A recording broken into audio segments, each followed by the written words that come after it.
It's time to sit back and relax with your favorite drink and listen.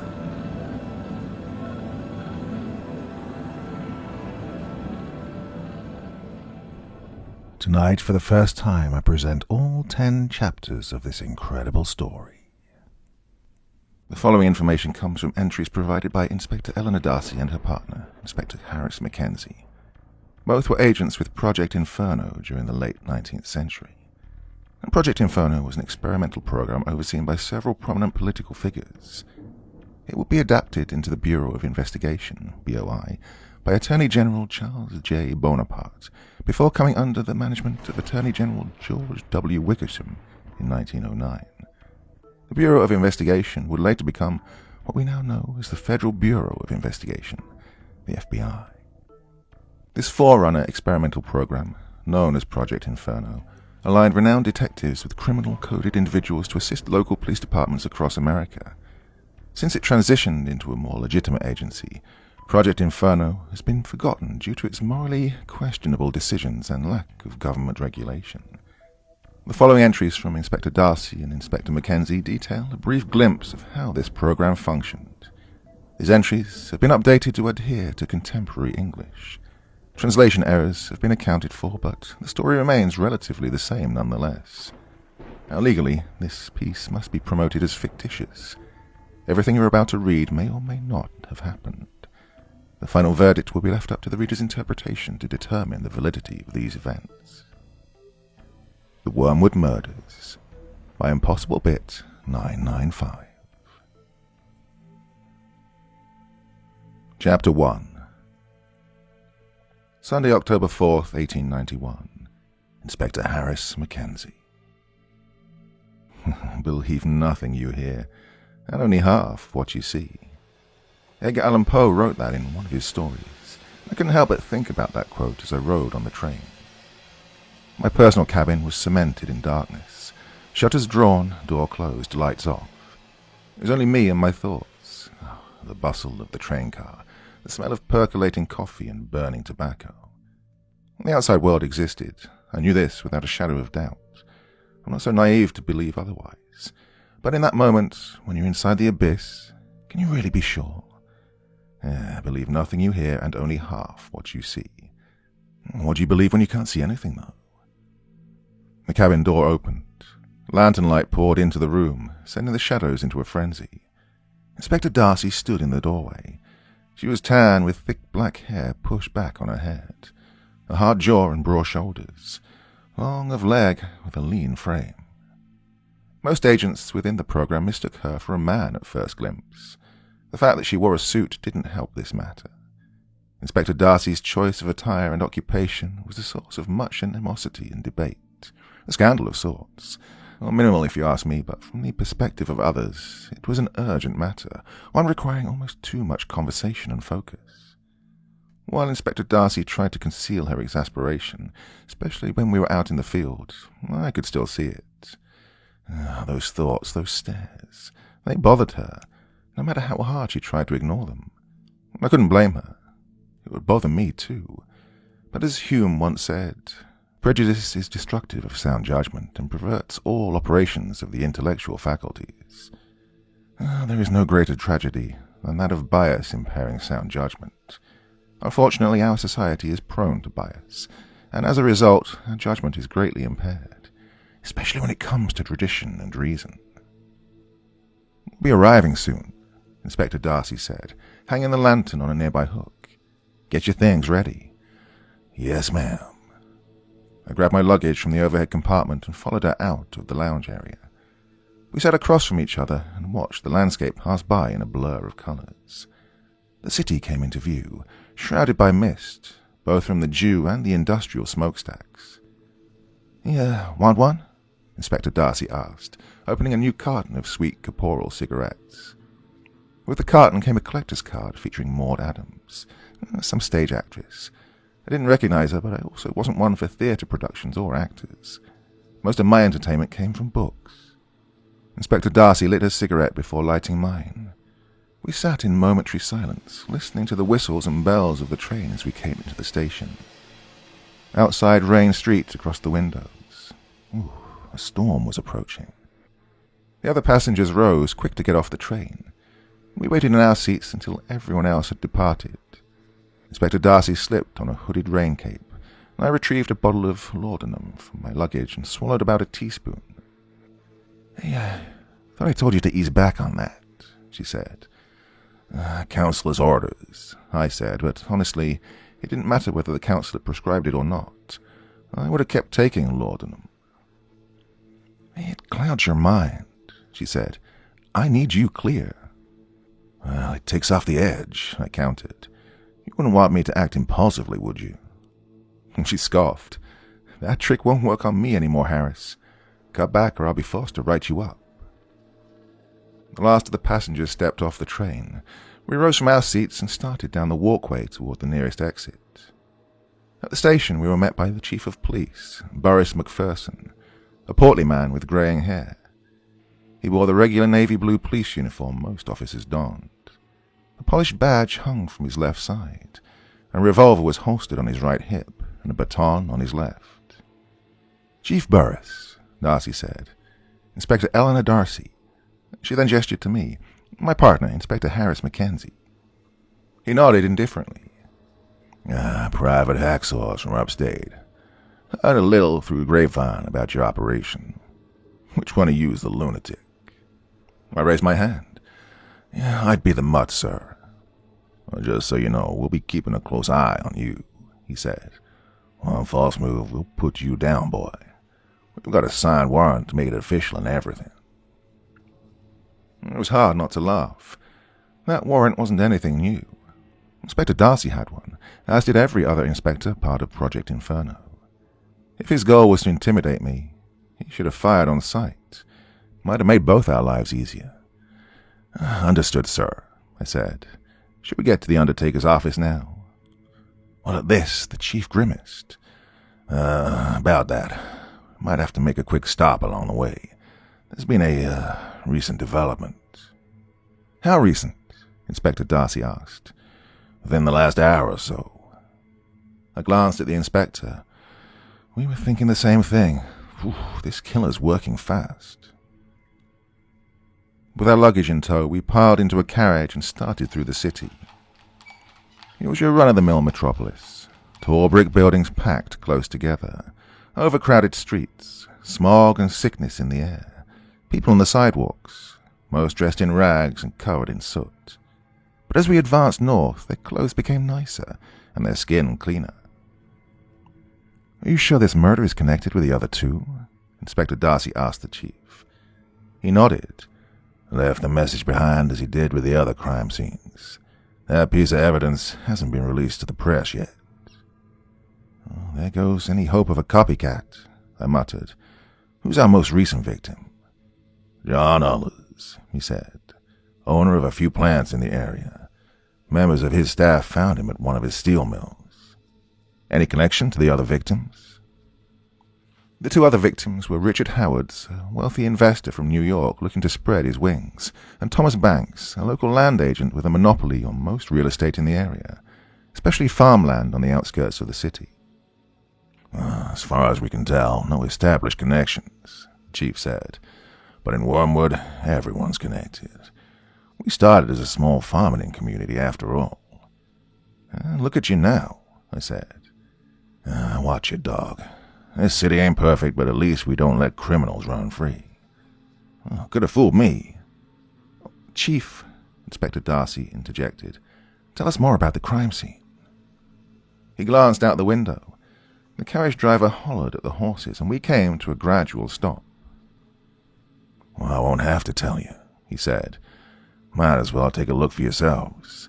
But I should warn you, it's not a pretty sight, especially for a lady."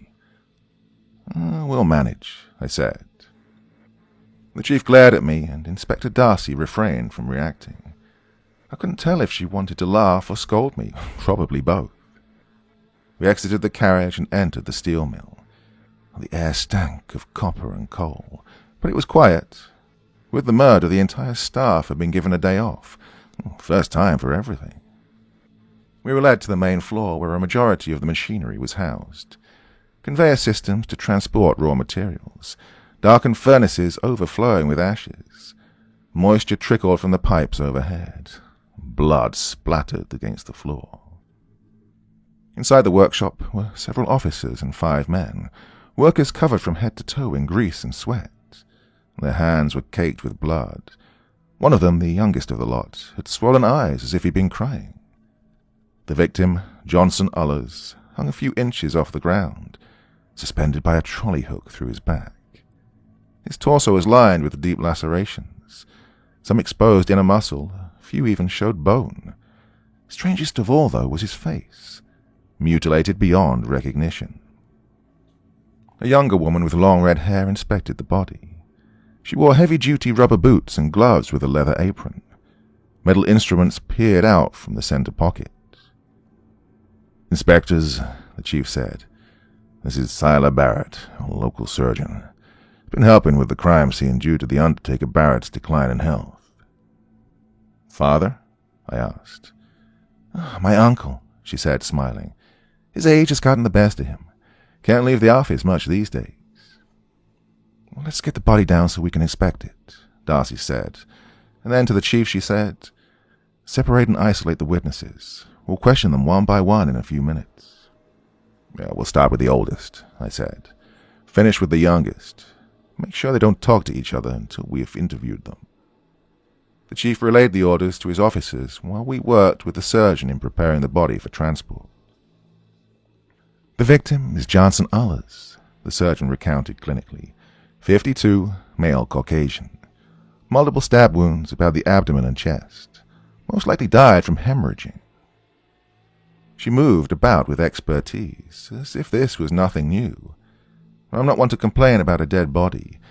Darcy and I had seen our fair share during our time with Project Inferno, but the smell was starting to encroach. Feces and decay. I lit another cigarette to help keep it at bay. "The victim has bruising around the neck," the surgeon continued. "Discoloration in the face. The victim was strangled. Suspension cut off circulation." "He, open his eyes," I said. The surgeon stopped and looked back at me. Inspector Darcy nodded, and the chief gave her approval to continue. The surgeon peeled back the victim's eyelids. The sockets were empty. "The victim's eyes were gouged out," she said, moving her fingers down to his lips. "Tongue was severed as well. Looks like it was removed with a straight-edged blade, possibly a shaving razor or a scalpel or maybe surgical scissors." "And, the ears?" I asked. She paused to collect herself before turning the head from one side to the other, showing us the profile of the victim's face. His ears were missing. From the looks of it, they'd been partially sawed at until the killer grew impatient and ripped them off. Chief Burris pulled a handkerchief from his pocket and dabbed it at his brow. He began to pace, shaking his head while muttering prayers under his breath. Some of the officers retreated, looking a little green around the gills. A sight like that makes your stomach twist itself into knots, makes your chest tight. But for me, I was curious. Why take the eyes, the tongue, and ears while leaving everything else intact? Trophies, maybe. Our killer was either deeply disturbed or trying to get at something. "You mentioned the killer had left a message," Inspector Darcy said, lighting another cigarette for herself. Chief Burris led us away from the body to the back of the room. On the far wall, written in blood, was, "My name is Ozymandias, King of Kings. Look on my works, ye mighty, and despair." Why does this sound familiar?" Inspector Darcy asked. "It's from something, right?" "It's a line from a sonnet," I said. "Ozymandias by Percy Bysshe Shelley. I read it in a collection of his poems, Rosalind and Helen." "Percy Shelley, he was, "The husband of Mary Shelley. She wrote a few books, most notably Frankenstein, or the modern Prometheus, back when she was maybe 18 or 19. Died about a decade before the war." "And him?" "Dead too. Drowned in a boating accident, I believe." "Hey, you a professor or something?" Chief Burris asked, his disgust apparent. "He likes books," Inspector Darcy answered for me, and she quickly moved on. "Chief, exactly how was the body discovered?" He dragged the handkerchief across his face, but he couldn't wipe away his apprehension. His hesitation only made me more curious, and the air grew thick with tension. He was hiding something. "Those 5 you saw before aren't just witnesses," he admitted. "They're accomplices." "Accomplices?" Inspector Darcy remarked. "Is there a reason they're not in irons?" "Well, it's complicated. They said someone came in late last night. Only shift managers were still on the clock. They held the men at gunpoint and forced them to... Well, you saw the body for yourselves." How convenient. Men working hard labor were forced to murder their boss.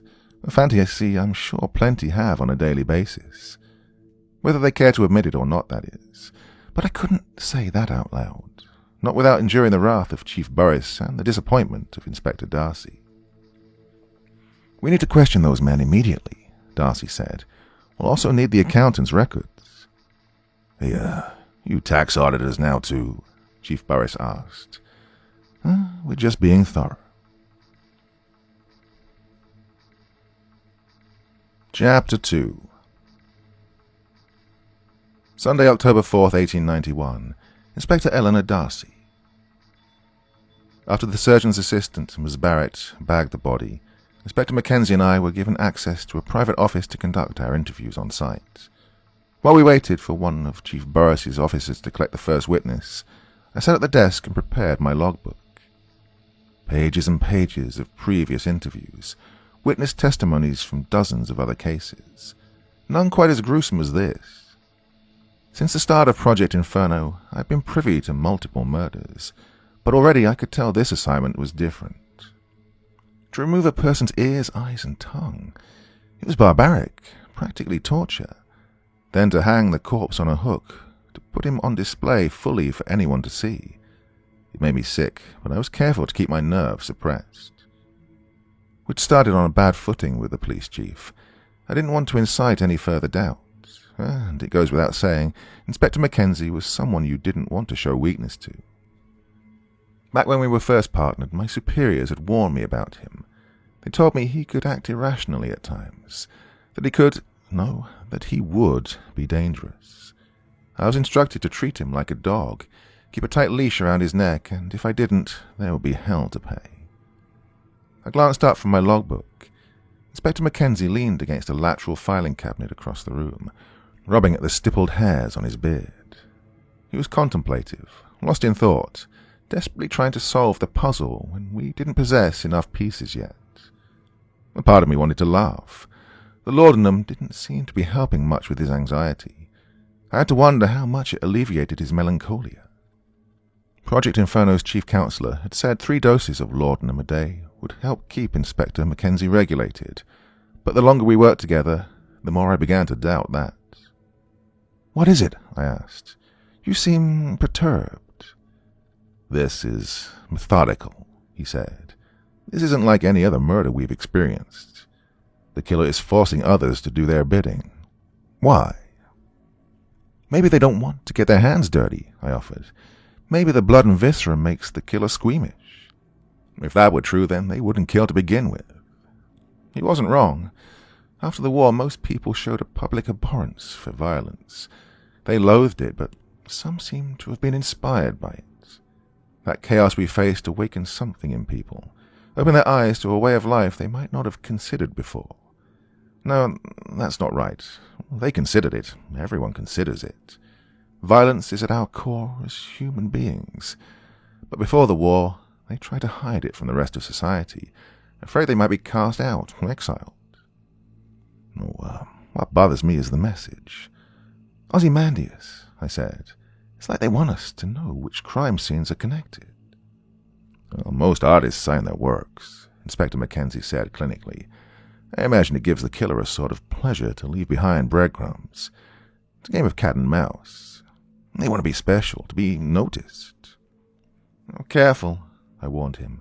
You're speculating now. If you establish a motive now, you'll end up ignoring all other evidence that doesn't support your hypothesis. He smiled. Most times it was hard to differentiate Harris from a normal person and a stark raving lunatic, as my superiors had categorized him, that is.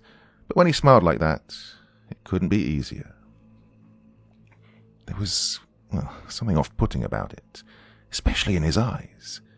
The way he looked at the world like a meal to be consumed rather than a place to be explored and enjoyed. The only time he ever felt satisfaction was when he'd encountered a person or situation as atypical as him. "Speculating is my job, Inspector," he said. "I'm the dog and you're the handler. Point me in a direction and send me on a hunt. I'll bring back whatever I find." Well, I met him with a curt nod, hoping to appear indifferent while the rest of me was afraid. For the time being, rein it in. I don't need theories yet. I need help getting the situation under control. Then, once we have secure footing, we can go on a fox hunt. He straightened and gave me a mock salute. "Whatever you say, ma'am." That's when a knock came at the door. It opened, and an officer led in the first witness, the oldest of the 5 steel mill workers, heavy-set and wearing a pair of stained overalls, the usual factory garb. "Mr. Turner," I greeted, standing and holding out my hand for him to shake. "Please, take a seat." The man had just found his chair, and I was in the process of asking if we could get him anything, a cigarette, a glass of water, when Inspector Mackenzie cut in with the first question. "You found the body, is that right?" The man nodded. "Yes, sir. Me and the 4 other boys." "But you didn't just find it." No, sir. We were working late when we were approached by a man." "What did this man look like?" Mr. Turner shifted in his chair. Inspector Mackenzie moved closer, hovering over his left side. I wanted to snap at him to back up, but he had that look in his eyes. He really was a dog, and currently he was sniffing something out. During my time with Mackenzie, I found it better to let him work at his own pace. He was good at digging up bones, no matter how deep they were buried. "Well, I didn't get much of a look at him," Mr. Turner said. "He was wearing a mask, a burlap sack with eye holes cut out." "Clan member, maybe?" I asked. "Unlikely," Inspector Mackenzie said. "Victims don't fit their usual targets." "I don't think he was with a group," Mr. Turner said. He was acting alone." "And he carried a gun?" Inspector Mackenzie asked. "Did you recognize the make and model?" "A revolver of some kind. I've never been one for guns." "Was the barrel long or short?" Short." "Did it have any engravings?" Mr. Turner frowned, annoyed now. "Not that I can recall." I jotted down the information in my ledger while Inspector Mackenzie continued to bombard him with questions. Rapid fire, one after the other, with little time to breathe in between. "Did he hold the gun in his left hand or right?" Left hand," Mr. Turner said. "Are you positive about that?" "Absolutely." "What kind of clothes was the man wearing?" "Trousers and boots. He had a long coat on, too." "Did he speak?" "Not too much. When he did, it was barely a whisper. Soft-spoken, but he let his gun do most of the talking." "That's funny," Inspector Mackenzie said. "I didn't think guns could speak." Well, I shot him a look, and he retreated from Mr. Turner. Then I started with my own questions. "Why do you think this man might have targeted Mr. Ullers?" "I couldn't tell you, ma'am," Mr. Turner said. "We just did as we were asked." "Was Ullers a decent boss?" Inspector Mackenzie asked. "I don't see why that has to do with anything." "It's just a question, sir." Mr. Turner contemplated this with a furrowed brow, weighing his choices internally. "Mr. Ullers paid us in a timely manner. Hours were long, work was hard, but he's given us opportunities when no one else in the area would." "Yet you didn't hesitate to participate in his murder." Mr. Turner jumped up from his seat, purple at the neck. "Now you just hold on a second. We didn't have a choice in the matter. Our lives were on the line." "Please calm down, Mr. Turner," I said, affecting a delicate tone. "No one here is blaming you. We just want to find out what happened." "You might not be blaming anyone, Missy, but your friend here is making implications that I don't care for." "I'll forgive him. He's a little irregular. He'll be quiet for the rest of your interview." I met Inspector Mackenzie's gaze, trying to command him with my eyes alone. Surprisingly, Mackenzie backed down and retreated to the far wall, his arms folded across his chest, his lips pursed with a self-gratifying smile. "Now, Mr. Turner," I said, "maybe we should start from the beginning." For the next 20 minutes, Mr. Turner told us about the encounter. He, along with the other 4 men, were working late, trying to get production ahead of schedule for when the rest of the workforce returned on Sunday evening. Apparently they only worked half days on Sundays. Johnson Ullers came in to check on their progress, but he didn't come alone. He was accompanied by a masked figure. From there, Mr. Turner's account of events became tentative. It brought great discomfort for him to describe the murder, especially when the killer supplied them with knives to butcher their former employer. He struggled to speak much without gagging. "And who removed the eyes, ears, and tongue?" Inspector Mackenzie asked at the end of Mr. Turner's story. "You or the masked man?" Mr. Turner looked away and puked. He wiped bile from his mouth and rose. I reached for the revolver holstered on my side, but it was too late. He was on top of Mackenzie, hands around his neck, slamming him against the wall while screaming at the top of his lungs. "I'll kill you," he said. "You rotten little bastard." It took 3 officers to drag Mr. Turner away. Thankfully, Chief Burris was already back at the department, having transferred the victim's corpse with a surgeon's assistant. Otherwise, he might have been promptly removed from the crime scene. Project Inferno had authority across the country, but it was a fickle authority, one that could have crumbled if enough political figures got involved, such as local mayors or governors. If we were lucky, the officers wouldn't report the incident. While we waited for the second witness, Inspector Mackenzie rubbed at his neck. Bruises were already starting to show. Admittedly, this brought a small sense of pleasure. Sometimes he didn't know when to quit. It was nice for others to remind him when he'd gone too far, and that way I didn't have to do it myself. "You were a little hostile during that interview," I said. "Maybe you shouldn't lead the witnesses like that." "Well, he's got quite the temper, doesn't he? Wonder if the rest of them are like that." "If you're not careful, you'll find out soon enough." His gaze turned cold then. "We should conduct our interviews in the exact manner. Same questions, and be sure to record their answers verbatim." I frowned. "What are you getting at, Harris?"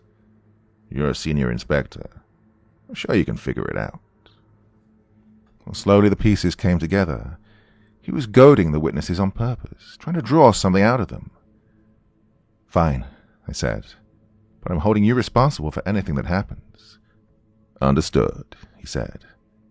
"You want to be the kiss or the punch?" I snorted at this. "You even need to ask?" For the next hour or so, we went through 3 more witnesses.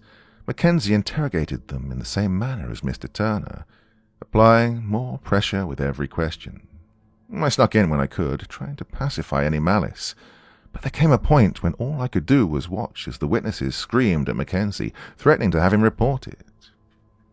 By the time we got to our last witness, the interviews had taken us in several different directions. 2 had claimed the masked man held the gun with his left hand. The other 2 claimed it was with his right. Some described the weapon with a short barrel, others with a long one. A few said it had engravings, swirling patterns, and others said there was no pattern at all.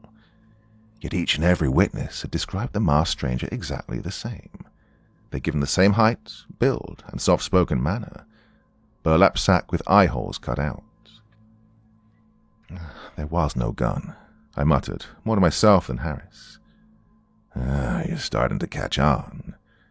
He borrowed a cigarette from my pack and lit it. "It's a good excuse, isn't it? Masked man threatens you and your co-workers to kill your boss. What else are you supposed to do other than comply?" "So you think they made up the masked man?" "I wouldn't be so sure about that. We have 2 other bodies. All 3 crime scenes had Ozymandias left behind. I think there was a man, but I don't think he threatened our witnesses. I think they were willing accomplices." I drummed my fingers against the desk. Well, hate him or love him, Harris had a way with criminal behavior. He was exactly what Project Inferno wanted. The perfect tool for an inspector to use. A way for us to keep our hands clean while combing through the filth of society. "Why?" I asked. "Long wages, long hours, hard work. They were all shift managers. No room for advancement, which means no more promotions. Their pay had turned stagnant. Killing Ullers wouldn't change any of that, I said. With Ullers gone, who takes over the business? I gritted my teeth. Situations always had a way of becoming worse, and Harris was keen to seek out the worst in humanity. He could make a sunny day miserable. Careful, I said. This is pure conjecture. You have no solidified evidence to support that. He nodded. And I imagine we won't have any evidence to support until we find our killer and question them. Even then, the word of a lunatic doesn't carry much weight. Whether these men acted of their own volition or not does not matter. They'll never see chains. You're treading dangerous waters, I said, reaching for my service weapon. Get back in line or you'll be punished accordingly. Go ahead, Inspector, draw your revolver. No one would bat an eyelid if you executed me. You wouldn't even be reprimanded. Inspector Mackenzie liked to test my patience. Our superiors had warned me about that too. He saw people as puppets, playthings, showed little empathy for their wants or concerns. To him we all lived in his world, and he wanted to see what he could make us do. That was part of the reason he'd been noticed by the agency. His studies and practices were what got him detained and labelled morally insane. In the beginning, the director was hesitant to partner us. He didn't know if I had the experience or aptitude to handle someone like Mackenzie. But it didn't matter what anyone back at the agency thought. Harris refused to work with the other inspectors. Their only choice was to either give him to me or lock him away. I guess they figured he was of more use in the field than rotting in a cell, so they took the risk. Sometimes I wondered if we bound up together on purpose. Without him, my career was dead in the water. It was difficult to convince anyone that a woman could be an inspector, and this was made only harder by my lack of resources. If nothing else, Harris was a good resource for me to utilize. On occasion, though, he proved quite a nuisance too. In life, it's give and take. You have to balance the consequences and rewards to determine if you're getting the short end of the stick. At that time in my career, Harris was a necessary component. That's not to say I was bad at the job, but because of him, I advanced quickly through the ranks. Earned a respectable wage, gained plenty of experience too. As time went on, my need for him reduced. Our conversation was interrupted by the arrival of the last witness. Years younger than the rest, tall and lanky with peach fuzz on his upper lip. His eyes were bloodshot. He'd been crying. The blood had been washed from his hands, but he still carried that burden on his shoulders. "Please, take a seat," I said, gesturing to the chair across from me. "I'm sorry, but no one ever gave me your name." "Henry," he said. "Henry Ullers." Mackenzie glanced at me then, eyes narrowed. He moved in fast, a shark encroaching its prey. "I hope you don't mind me saying," Mackenzie remarked, "but you seem a little young to be a shift manager." "I'm not a shift manager," Henry admitted. "I wanted to be someday." "Was Mr. Ullers your father?" I asked. Henry nodded. "Yes, ma'am." "I'm sorry to hear that. Can't imagine how hard this must be right now." "Thank you, ma'am." Mackenzie moved in and leaned against the desk. Henry scooted back in his chair to put distance between them, but Mackenzie inched closer. "You have any other siblings, Henry?" he asked. "Brothers, sisters, maybe an uncle?" "No, sir," Henry said. "Just me and my mother." He placed a hand on Henry's shoulder, but it didn't bring him much comfort. I almost felt bad for the poor boy. Mackenzie stood from the desk and went back to the far wall, more than happy to let me take over the rest of the interview. I went through the standard questions, getting a description of the killer and a retelling of the events from Henry's point of view. Like the other witnesses, he gave the exact same story. Killer had arrived with Mr. Ullers, dressed exactly the same. But where his account differed was in the killer's approach. "It was a big knife," Henry said, "and he held it up to my father's throat. Told us that if we didn't, then he would kill us all. When he was finished with us, he would go after our families." "A big knife like a cleaver?" Harris asked. "The kind the butchers use?" "Yes, sir, I think so." Did the man have a gun? I asked. Henry shook his head. Not that I can recall, ma'am. You're sure? Well, he might have had one under his coat that we couldn't see. But if he had a gun, he never drew it. No, ma'am. Right. Thank you for your time, Henry. You can go now. I waited until the door was closed before turning to Harris. Let me guess, I said. You're thinking Henry will inherit the business now that his father's gone, aren't you? He becomes the new boss, increases the wages of the other shift managers, and they all turn a profit. It's an interesting theory, but how does that killer fit into it? Harris stared at the wall, going to that special place in his head of which no person should ever bear witness. Oh, I loathe to think what kind of thoughts might swim around in there. I'm not sure what part the killer plays yet, he confessed. We should inspect the other bodies and crime scenes. Maybe this goes beyond petty workplace politics. Goes beyond it how? I asked. Well, I think our killer is trying to send a message, he explained. But at the moment, I'm not sure what that message is.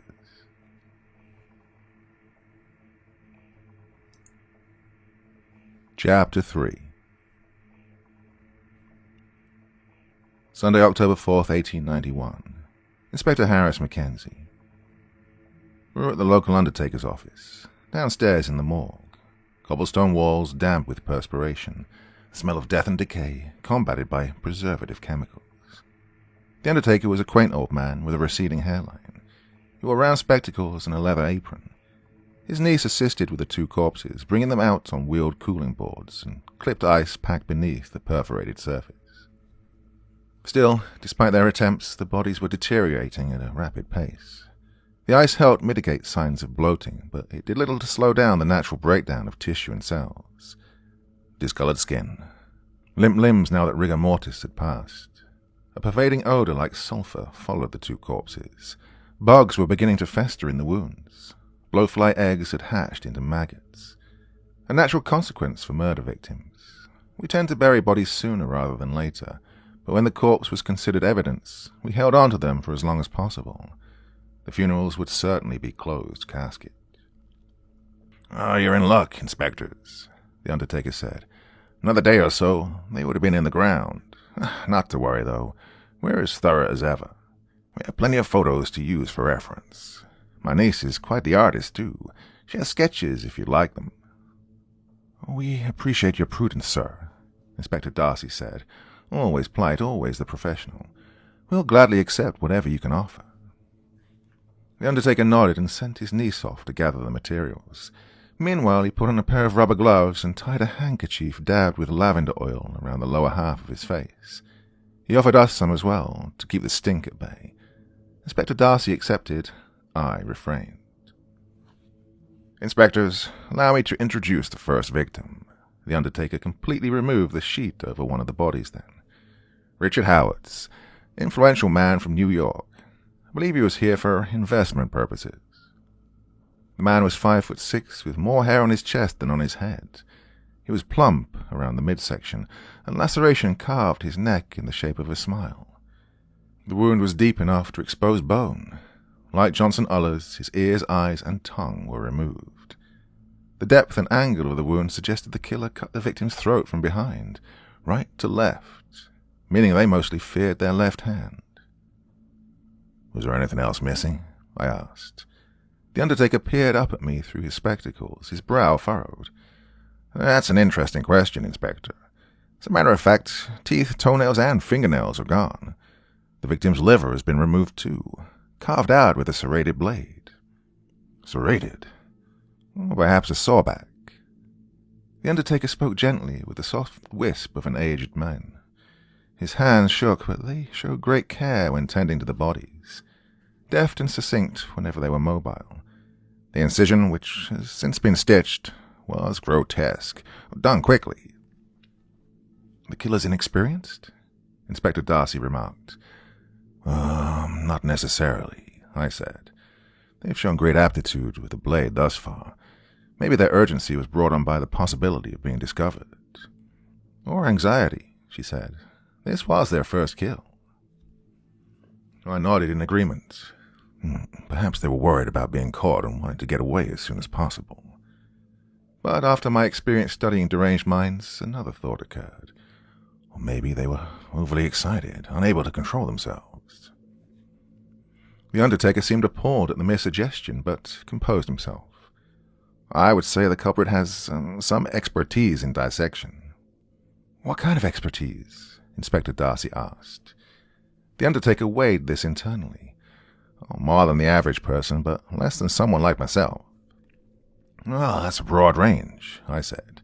We could be looking at a butcher, hunter, medical student, hospital stewards, or anyone with fundamental experience in dissection. Including nurses, doctors, slaughtermen. Inspector Darcy looked at the undertaker. Or surgeons. He chuckled. You've caught me, inspectors. Right, shall we prepare the irons now? You're right-handed, aren't you? Darcy asked. That's true, but lest ye forget, many are taught to favor their right hand, even if natural intuition tells them otherwise. Call these people ambidextrous, right-handed on both sides. True ambidextrous are a rare breed, I argued. Even those forced to learn with their right hand will still show more comfort with their left. I grabbed a scalpel from a nearby table and passed it to him. Perhaps you'd like to give us a demonstration. The undertaker laughed softly, but consented to the test. He went across the room to where Johnson Uller's corpse resided, still untouched since the crime scene. Any particular place you'd like me to start? The undertaker asked. Your normal process, please, Inspector Darcy said. As we watched the undertaker perform the primary procedure for an autopsy, Darcy carefully reached the revolver holstered on her left side, beneath her jacket. I'd seen her draw the weapon numerous times.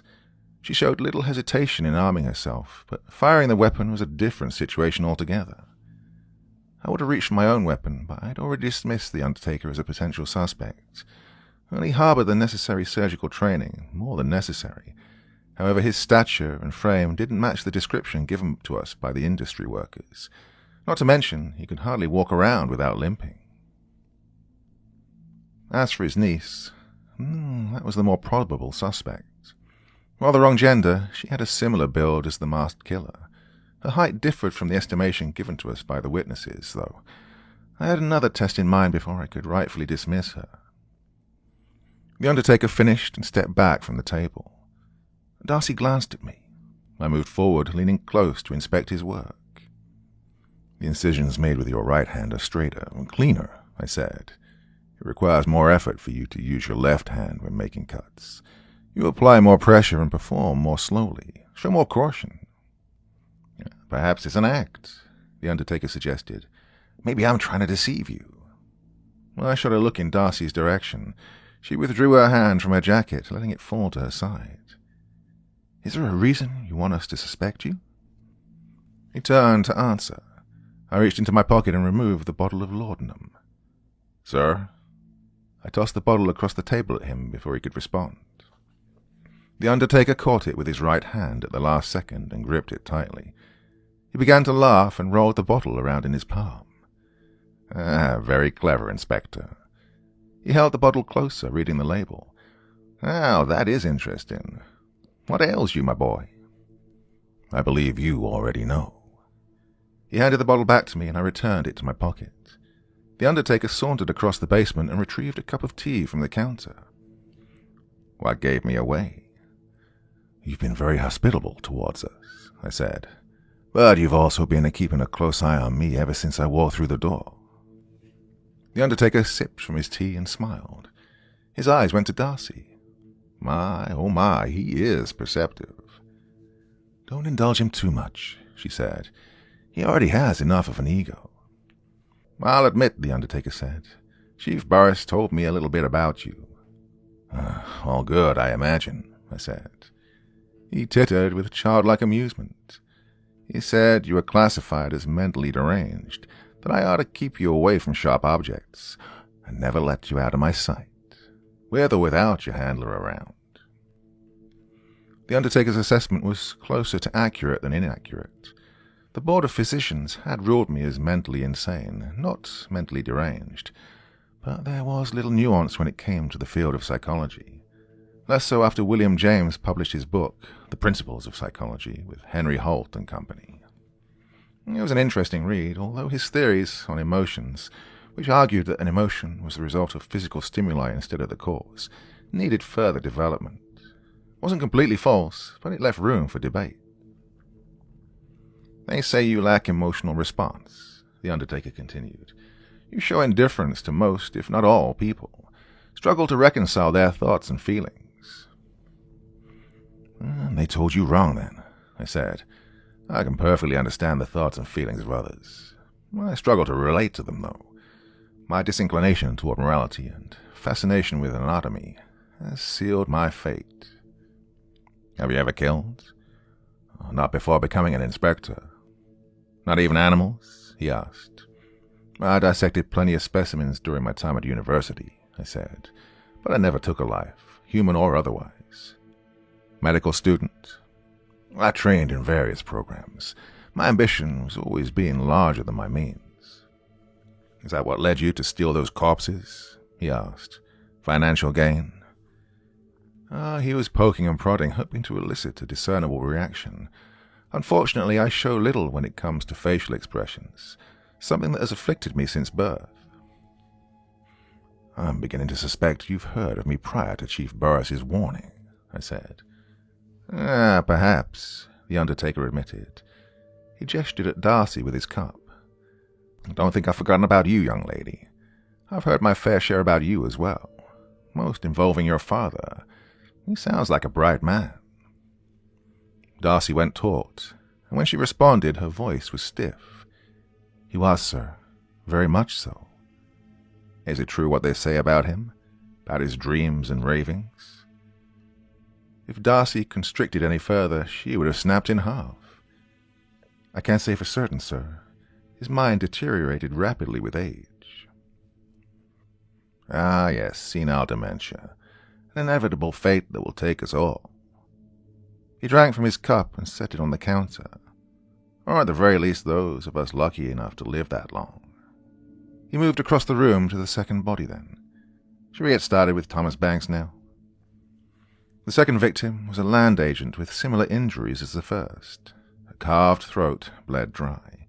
He was hung upside down and left tied to a post in the middle of a farmer's cornfield, a human scarecrow of sorts.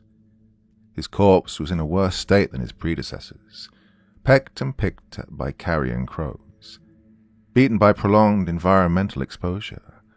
Like the others, his ears, eyes, and tongue were removed. The Ozymandias message had been found written on a wax-enameled letter stored in the victim's mouth. Considering the letter wasn't found in the victim's stomach suggested it was inserted post-mortem. When we were finished with the overview, the undertaker led us upstairs to the office and parlour area. His niece had their reports and her drawings bound in a neat stack with twine. Darcy kept the undertaker occupied while I spoke with the assistant. Although I couldn't help but notice that the undertaker was careful to keep an eye on me at this time. I asked the assistant surgeon to retrieve a pencil. She did so with her right hand. When I asked her to write something down, she again performed the action with her right hand. "Is there a reason you can't write this yourself?" she said. Your uncle was advised not to give me any sharp objects," I told her. "While a pencil might not be a scalpel, I assure you it can be applied in dangerous ways, and I'd rather not do anything to upset your uncle." "I thought you didn't care about others," she said. His concern would provoke Inspector Darcy to act. I'd rather walk out of here than wind up in the basement alongside Johnson Ullers and Thomas Banks. I collected the bundle of reports and drawings then. "I take it you've heard of me as well." "Only what Chief Burris and the other officers were saying." "Which was what, exactly?" "You're as mad as a hatter," she said, "a pursuer of savage compulsions." Well, she was familiar with Lewis Carroll. Not exactly the pinnacle of literature, but it meant she could read. I wonder if she was an admirer of Percy Shelley. "A learned woman with a propensity for operating on cadavers," I said. "Those same people might deem you mad as well." "They most certainly have already, but I ignore them and continue on." "How long do you expect that approach to work in your favor?" "Optimistically speaking, till the rest of civilization catches up," she said. Realistically speaking, I asked, until someone with enough authority decides otherwise. Well, she seemed shrewd, but her cleverness could only save her for so long in a society like ours. One day, more likely sooner rather than later, she'd be forced to face reality. A similar situation could be applied to Inspector Darcy, I suppose. They were under close scrutiny, and the moment they proved more trouble than worth, they'd be cut loose from their positions, cast aside. I imagine it'll be a difficult burden when your uncle passes away, I said. She reeled back, struggling to hide her displeasure. I would think so, Inspector. Does it not upset you to consider the mortality of your loved ones? It upsets me knowing I'll have to purchase a suit for their funerals. Oh, you are a deplorable fellow. Yet the system entrusts me to help protect society. What does that tell you? She grinned. That maybe we ought to be less concerned with what women do and more concerned with what people like you do. Concern will only take you so far. And what do you suggest, Inspector? Bad men need nothing more to compass their ends. Then good men should look on and do nothing. She grimaced, unsure whether to be offended or amused. She was cautious about how she interacted with me, and if she believed one word could send me into an uncontrollable frenzy. Mentally insane did not always equate to dangerous or malicious, yet most failed to understand that due to public stigma. Are you saying I should protest then? She remarked glibly, that I had become an activist and marched down the streets while chanting about my rights. Well, I'm not telling you what to do, I said. I'm simply curious about what you might do. Are you testing me, Inspector? She didn't bother waiting for a response. Well, let me put your curiosities to rest then. I'll do what I've been doing for the last 6 years. She gestured to the room around us. Keep working, and hopefully others will come to understand it on their own. Oh, you put too much faith in others, if that's what you hope for.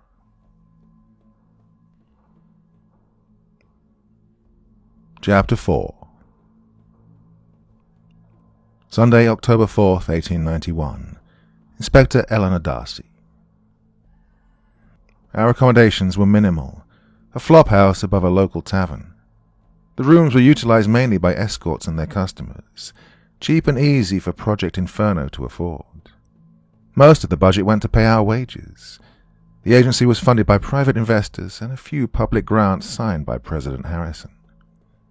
The room offered us a single bed, a desk, and a sofa with stiff cushioning. As usual, I took the bed for myself, and Inspector Mackenzie was given the sofa.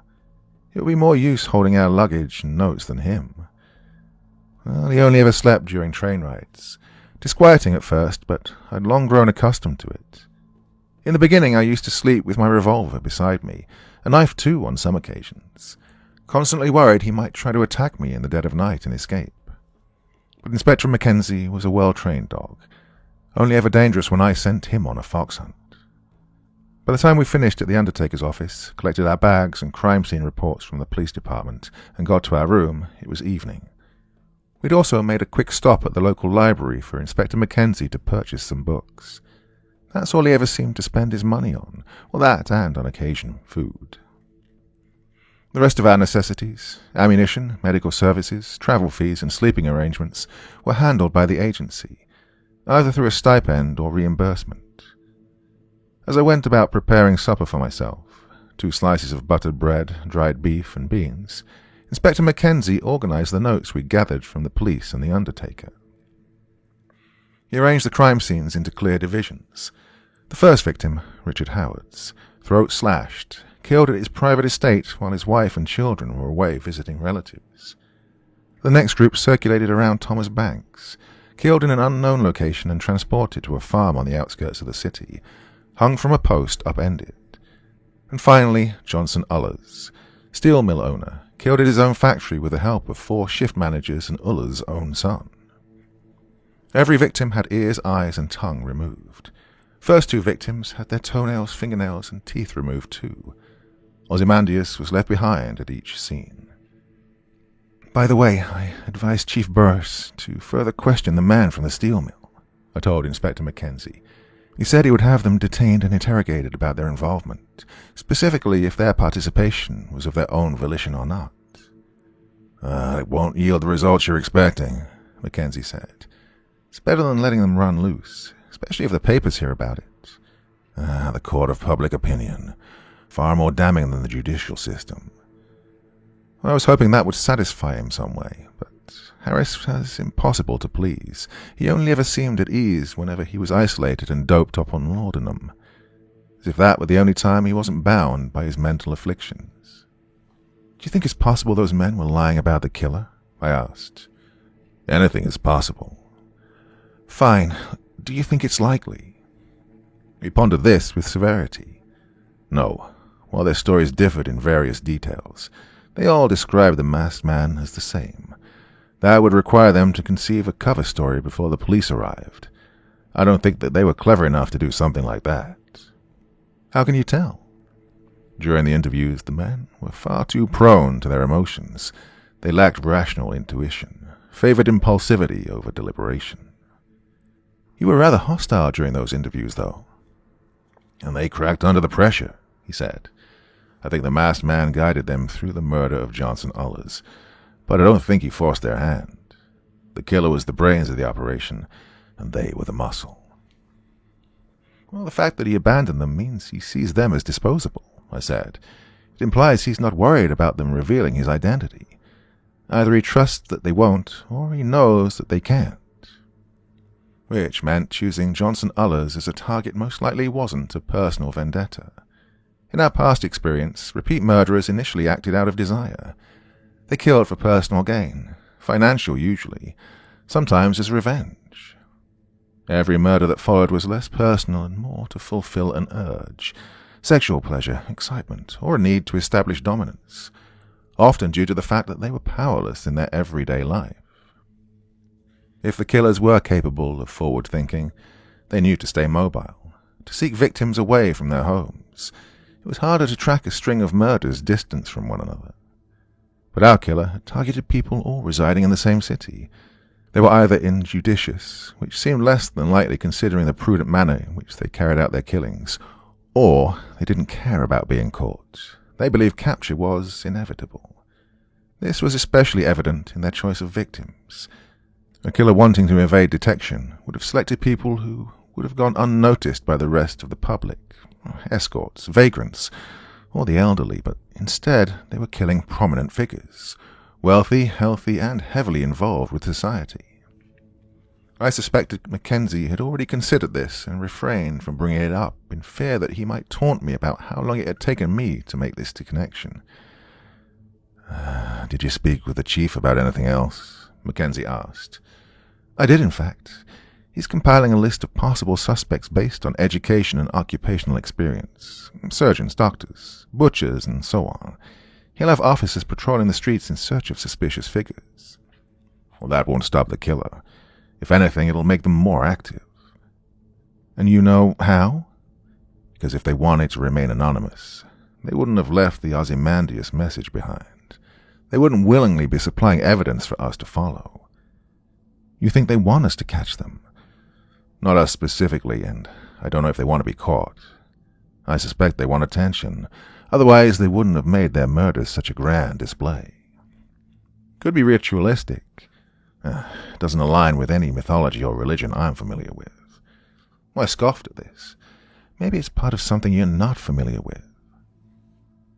He was quiet then, but I knew what he was thinking, that it was impossible because Inspector Mackenzie believed himself to be the smartest person in the room no matter who else was present. He liked to believe his investment in textbooks and literature offered him a transcendental comprehension of existence. As the chief counselor of Project Inferno put it, he mentally compares himself to God, omniscient, completely self-aware and without fault. Some may find this off-putting, others will think it charming. You cannot allow yourself to feel either. He is your dog. Scold him when he misbehaves and offer positive reinforcement when he follows orders. Well, I don't know if the counselor's assertion was entirely accurate. In my experience, Inspector Mackenzie had never compared himself to the divine, nor did he let on about superior intellect. However, most of his personal beliefs were kept locked behind those pursed lips, left for others to interpret or misconstrue. He only ever expressed his thoughts during an investigation, or when he was trying to manipulate someone. When it came to the latter, it was apparent. Most of his judgments were harsh, meant to invoke anger or sorrow from whoever he was trying to manipulate. The best defense in a conversation with him was to feign indifference. Conceal your emotions as best as possible. "The undertaker mentioned your father," Mackenzie said. "I imagine that disturbed you in some way. Would you like to talk about it?" "No. Keep your attention on the assignment and nothing else," I ordered. "Understood, ma'am." He didn't really care. He was either asking because that's what he believed an average person would do, or he was attempting to get under my skin. An experiment of sorts to see how I processed information and would respond to emotional subject matter. A common trick he used during conversations with others, especially in interrogations. I picked up my meal while watching Mackenzie rotate between the indifferent crime scene reports. At some point, he retrieved one of the books he'd bought at the library, a copy of Percy Shelley's poems. He ripped out the page with the Ozymandias sonnet, underlined the passage found at the crime scenes, and nailed the page to the wall. "We should consider the surgeon's assistant as a possible suspect," Mackenzie suggested. "She has medical training and matches the physique of the killer." I lit a cigarette and tossed the match into a trash bin. "Maybe you failed to notice, but she's lacking in stature. Well, lifted boots could accommodate for the height difference." "Thomas Banks was fixed to a post upside down," I said. "Do you really believe she possesses the strength to do something like that?" He retreated from the conversation, realizing the absurdity of a willowy woman being able to achieve such a feat. Inspector Mackenzie wasn't a fool, even if it did seem that way at times, but he had narrowed sight. When he set his mind on something or someone, everything else became a blur. Being an inspector meant considering all possibilities. While I was quick to dismiss the surgeon's assistant, I still made a show of adding her name to the list before seeking out other potential suspects. "Keep digging through notes. See what else you can find for the suspect's profile," I said. "There's a medical school not far from the city. We can request records. Maybe there'll be someone that stands out." Mackenzie nodded. "We should also look into the personal and financial affairs of Johnson Ullers, Thomas Banks, and Richard Howards. They could be connected somehow." "We already have connections. They were all white, middle-aged, and wealthy." A new thought suddenly occurred to me. What are the chances the city will want to blame immigration? Well, how many immigrants do you think are being accepted into medical schools? You heard the undertaker. This isn't proficient medical knowledge. We could be looking for a hunter or butcher or even a slaughterman. He glanced over his shoulder at me. "How many slaughtermen or hunters do you think have read Ozymandias? The killer is educated to some degree." "Well, keep looking," I said. "I'm going to catch some shut-eye." I stamped out my cigarette in what remained of my supper and carried the plate to the desk. I blew out the oil lamps, leaving Inspector Mackenzie to work in guttering candlelight. Then I removed my jacket, tie, and shoes before climbing onto the mattress. That night I had a strange dream about my father guiding me through dark tunnels. He was exactly as he was the last time I'd seen him. Stocky, bushy beard, round glasses, thick black hair streaked by grey. "This way, Evie," he'd said. "Through here." "Where are you leading me?" I asked. He held a finger to his lips, motioning for me to be quiet, and continued through the tunnels. The walls were bare stone, damp with moisture and draped in moss. Petrichor was in the air, the smell of mud and mildew. Scratched into one of the walls was the phrase, "Reality does not conform to the ideal, but confirms it." Further down the way was another message. "There is no truth, there is only perception." Whispers snaked through the tunnels, funneling around me, too many to distinguish. They were various pitches and inflections, young and old, man and woman. Some croaked, others were fragile, afraid. A few uttered warnings to stop and turn back. These voices were drowned out by several others telling me to move forwards. "You're getting close now," the voices said. "Just a little further." Lantern light pooled around my father, and despite his age and weight, he was steadily getting ahead of me. Shadows encroached. I hurried after him, but no matter how fast I ran, I couldn't catch up. All we see or seem is but a dream within a dream, my father said before disappearing into darkness. I became insane, with long intervals of horrible sanity. I was left alone to traverse those tunnels. My gun and holster were missing. I was barefoot, dressed only in a button-up and pants. Cold winds blew from ahead, sinking deep into my bones. My teeth began to chatter, and goosebumps prickled my skin. My toes became numb. "You're with him now," a voice said. I emerged from the tunnels into a forest. Leafless trees as far as the eye could see. Branches tangled together, roots jutting from the ground. Overhead, stars swirled in the night sky, becoming a vortex of incandescent lights. "He sees you now," a voice whispered in my right ear. "He who will eat the sun and the moon. His stomach is a black hole. He has no face, no heart. He exists in the spaces between time itself." I turned, but there was nobody. Another voice spoke into my left ear. Their words trickled through my ear canal like a drop of rainwater. "His form is the body of others, flesh grafted as one. His voice is their screams. The streets will flood, the mighty will perish, all shall bow to the divine judge." I stopped dead in my tracks.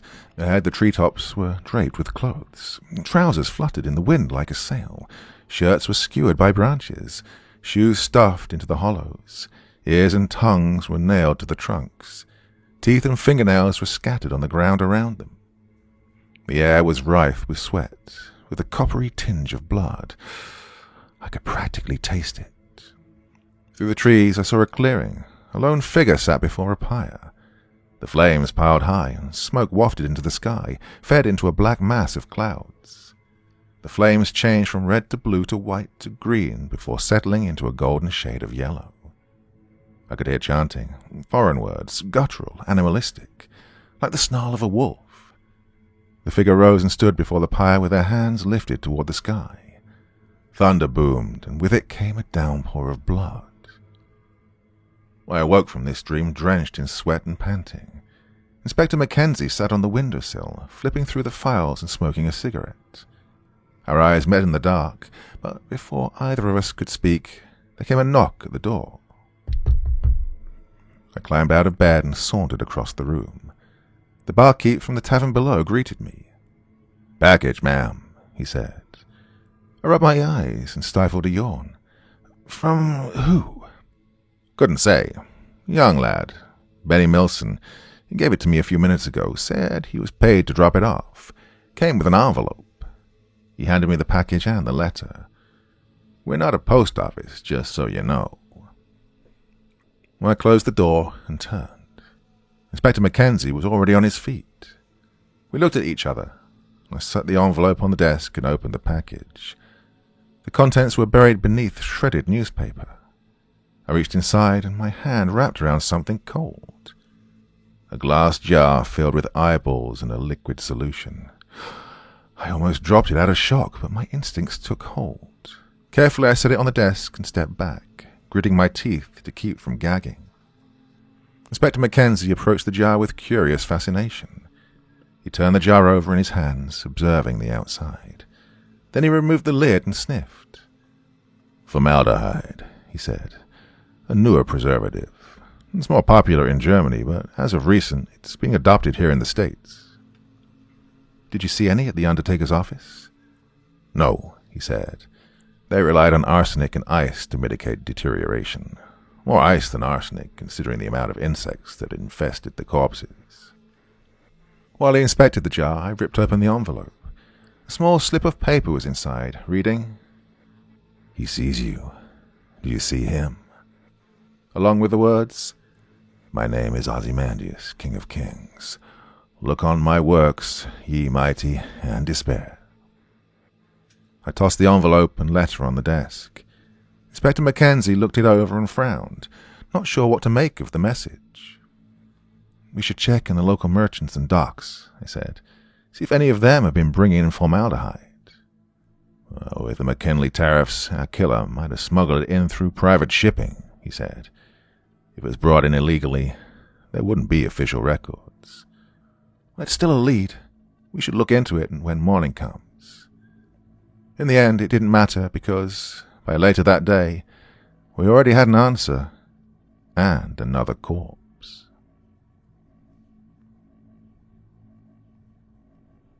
Chapter 5. Monday, October 5th, 1891. Inspector Harris Mackenzie. Around 6 in the morning, there was another knock at the door. I was reviewing witness testimonies from the previous 2 crime scenes while Inspector Darcy looked through the financial accounts of John Ullers, the steel mill owner. Inspector Darcy answered the door. A pair of officers conversed with her in whispered voices, I suspect so that I wouldn't overhear the conversation. When they were finished speaking, Darcy closed the door and said, "There's been another crime scene. Let's move." I strapped on my shoulder holster and grabbed my jacket from the rack, making sure the weapon was concealed beneath. I was authorized to carry, but local law enforcement wasn't privy to this information. At least we didn't believe they were. Inspector Darcy thought it was in our best interest to keep that from them, considering that they were already dubious about my presence. She slipped on her boots, combed her hair, and stored our paperwork in a satchel bag. These papers legitimized our position within Project Inferno, and authorized our involvement with the police department. On the way out the door, I took my morning dose of laudanum. It calmed my thoughts, eased the tension in my body, lifted my regularly low spirits. Although the taste was bitter, I didn't mind. I had been conditioned to associate that taste with silence, and silence is bliss. As Edgar Allan Poe once said, I have absolutely no pleasure in the stimulants in which I sometimes so madly indulge. It has not been in the pursuit of pleasure that I have periled my life and reputation and reason. It's been the desperate attempt to escape from torturing memories, from a sense of insupportable loneliness and a dread of some strange impending doom. We walked outside and climbed into a carriage. The 2 officers sat across from us, silent as the dead, heads bowed, but their eyes on me. My reputation was unforgiving, but I preferred it to fame or admiration. People are less inclined to interact with a man of dreadful standing. They could gawk all they wanted, so long as I didn't have to endure the displeasure of their thoughts and opinions. Inspector Darcy, however, was not quite as comfortable as I was. To break the silence, she asked the officers, "Have you ever heard of a boy by the name of Benny Milson?" The officers looked at each other. The one on the left answered, "He's my second cousin, ma'am." "Where does he live?" Did he do something wrong?" the officer asked. "Boy's not even 10 years old yet. Hard to imagine he's caused you any trouble." "He's not in any trouble," she said. "We just have a few questions about a package he delivered last night." After a little more convincing, the officer handed over an address and the names of his parents. We spent the rest of the carriage ride in silence. When we arrived at the crime scene, we were met by ashes and embers. The air was balmy and thick with smoke. Winds rolled off the sea, bringing in a brackish aroma. We were on the northeast side of the city, along the coast, where the fishmongers and shipping companies resided. The area was mostly docks and piers. There were a few vendor stands, but they'd been vacant during that time. Chief Burris greeted Inspector Darcy with a brusque wave. "Victims are Anna Campbell and her husband William. They owned the local marine merchant house and import-export firm. Handled most, if not all, shipping in town. Transport of people and goods." "Just the 2 victims?" Inspector Darcy asked. Burris nodded. As far as we can tell, but we're still wading through the ruins." The docks were scorched, and all surrounding warehouses were in shambles, including a small office building, most likely where the records and logs were housed. "Not much left of the bodies," Chief Burris continued. "Surgeon already came by to collect them. Ears, eyes, and tongue were removed before the bodies were burned." "Were they removed from both victims?" I asked. He hesitated and shook his head. "Just the wife, Anna. The husband was impaled through the sternum. Surgeon suspects he was dead before the fire. Anna, on the other hand, was killed by smoke inhalation."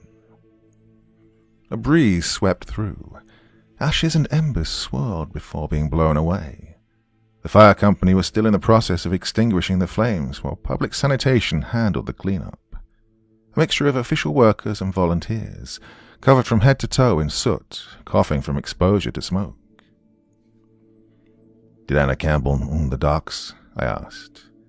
The company was in her husband's name," Chief Burris said, "but he had inherited them from Anna's father." A common practice in marriage. Most of a woman's possessions were passed to their spouse. A law was sweeping through the country at the time trying to change that.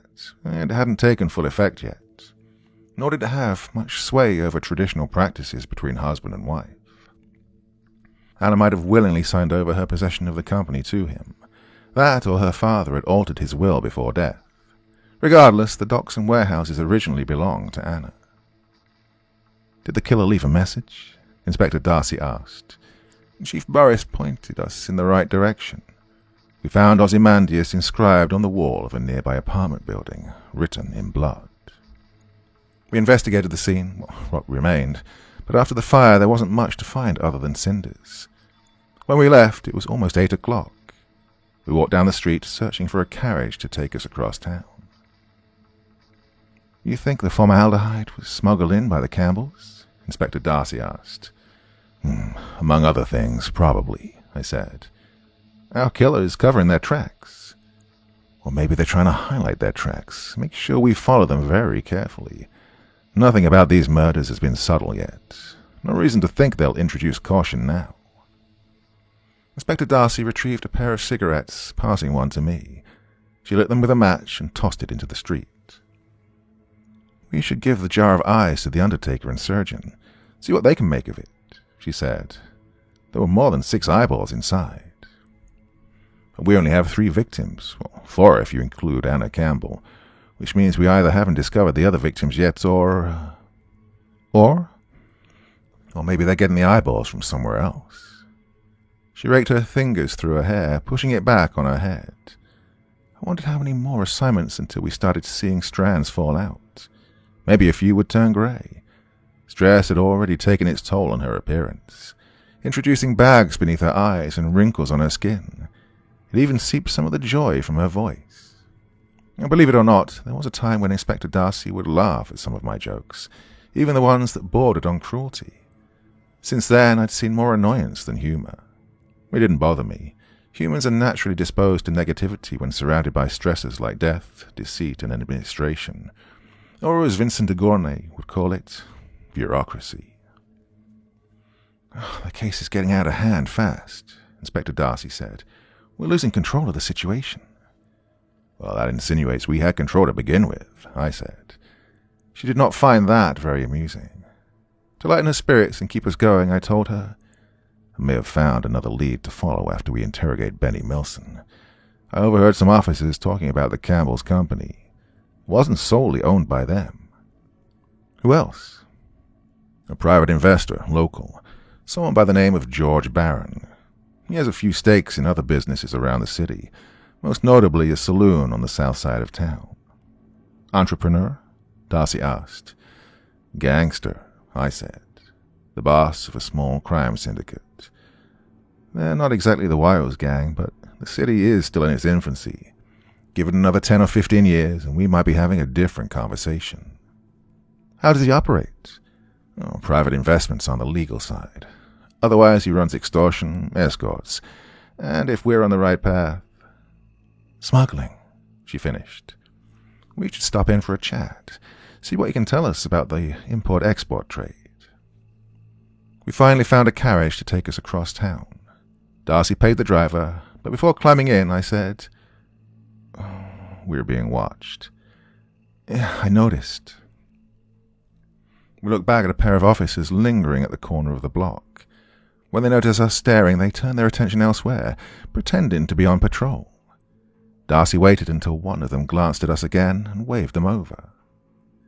"Is there a reason you're following us?" she asked. "Chief's orders," one of them said. "We're meant to keep an eye on you," said the other. "Can't have a madman running amok." "He's supervised by me," Darcy said. "You two should be patrolling the streets and watching for suspicious individuals." "Chief Burris, but the other officer cut in with, Chief doesn't think you can keep your dog leashed. We've been on 11 different cases over the past year, she said. We haven't had an incident yet. Inspector Mackenzie will operate perfectly with or without your surveillance. Now, every second you waste watching us is another moment for the killer to strike again. I suggest you put your time to better use. Yeah, but the Chief... If Chief Burris has any complaints, he's more than welcome to speak to me. If he doesn't want to speak with me, he can get in touch with our superiors. Till then, we have work to do. And you do, too. We climbed into the carriage. Darcy slammed the door behind us.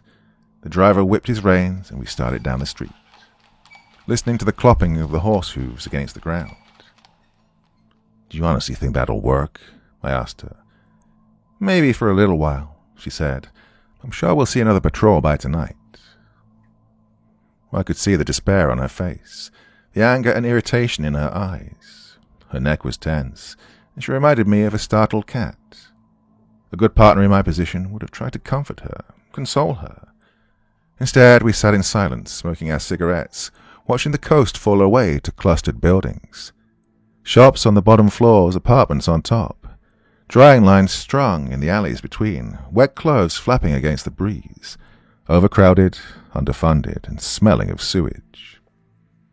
We had the carriage driver wait while we knocked on the Milson family's door. They lived on the second story of a crammed apartment building. Floorboards were mottled, the ceiling sagged against support beams. It was one bad storm away from coming down. A woman answered the door. May I help you? Inspector Darcy did the usual introduction, handing over our credentials, detailing our being there, asking if we could speak with their son, Benny. I don't know if we'll have the time for a conversation, inspectors, she said. He picked up another shift at the textile shop and was about to head out. Oh, we can walk and talk, I assured her. Don't worry, we'll wait here for him. The door closed, and a few minutes later Benny came out. He was dressed in ripped overalls with a greasy white shirt. He was barefoot and wore an oversized cap on his head. Benny, we're inspectors with the local police department, Darcy told him. We were hoping we could ask you a few questions. We followed him through the hallway and downstairs. The boy seemed nervous, but he agreed with a nod. Did you deliver a package late last night to the tavern owner down the street? Again he nodded. Sometimes Mr. Roth lets me deliver letters and things for extra pay, usually early in the morning or late at night when I ain't working at the factory. That package you delivered to the tavern owner, do you remember who gave it to you? The boy described the sender as a tall man with a curly moustache and green eyes. He was wearing a dark coat and a hat. After some deliberation, the best assumption we could make was it was a bowler hat. What color was his skin? I asked. Darker, sir. Darker how? You know, tan, like most folk round here. Well, probably part of the working class. Outside labor that exposed him to sunlight for prolonged periods. Considering the boy didn't recognize him meant he was either an outsider or a recent arrival. Did he have an accent? I asked. A what? The manner in which he spoke. Sounded no different than anyone else I talked to. His voice was deep and heavy. He talked slowly. Did he use words that you didn't recognize? He didn't speak much, sir, but whatever he said, I understood it. He wanted me to deliver a package, was all. Gave me a fair price to do it, too. Darcy and I looked at each other. The sender was probably born in the States, maybe even local from a town in the surrounding area. At least we knew what to look for now. If you ever see this man again, find the nearest officer and tell him, Inspector Darcy said. If you can't find an officer, tell your parents. Yes, ma'am, Benny said. Is he a bad man? She hesitated to answer. The natural reaction from people was to protect children, to coddle them, keep them trapped within a globe of ignorance, shelter them from the harsh conditions of reality. So I was curious how Inspector Darcy would respond. After a few moments, she spoke. He's someone we'd like to talk to. If you see him, don't be scared. He won't hurt you. But don't go near him again, because he might be very sick. You want to get sick too, would you? The boy shook his head. No, ma'am. We sent the boy off to work and returned to our carriage. As we rode to the south side of the city, Darcy recorded the interview in her journal. You lied to the kid," I said. "I didn't lie," she said. "I just told him what he needed to hear and left the rest unspoken." "You think our killer is sick?" She glanced up at me. "He's killed 4 people that we know of, removed their eyes, ears, and tongues. I think he's very sick." We continued south through the city. It was almost 11 o'clock by the time we arrived. A few people ambled about, but most were either at work or sleeping until the night shift. The buildings were more run down here. The road was dilapidated. If the west side were a slum, the south side was a gutter. "Are you sure this is where the saloon is?" Inspector Darcy asked. "South side rent is cheap, and crime rates are higher," I said. "Police don't patrol the area much, and no one would think twice about what happens here. Perfect place for a syndicate to blossom until it legitimized." The saloon was the only building on the block that wasn't run down. It was bookended by an apothecary shop and a grocery mart. The inside of the saloon has hardwood floors, swept and polished. The walls were brick, fitted neatly together, adorned by black and white photos as well as framed paintings from overseas.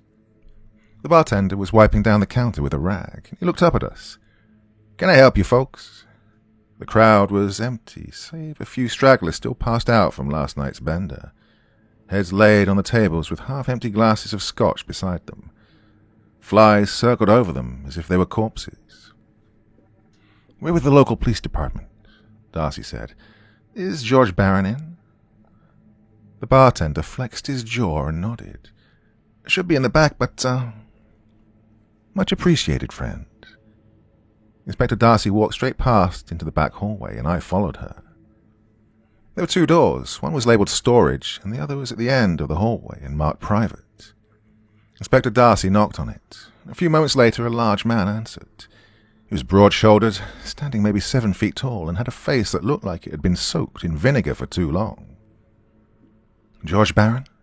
Darcy asked.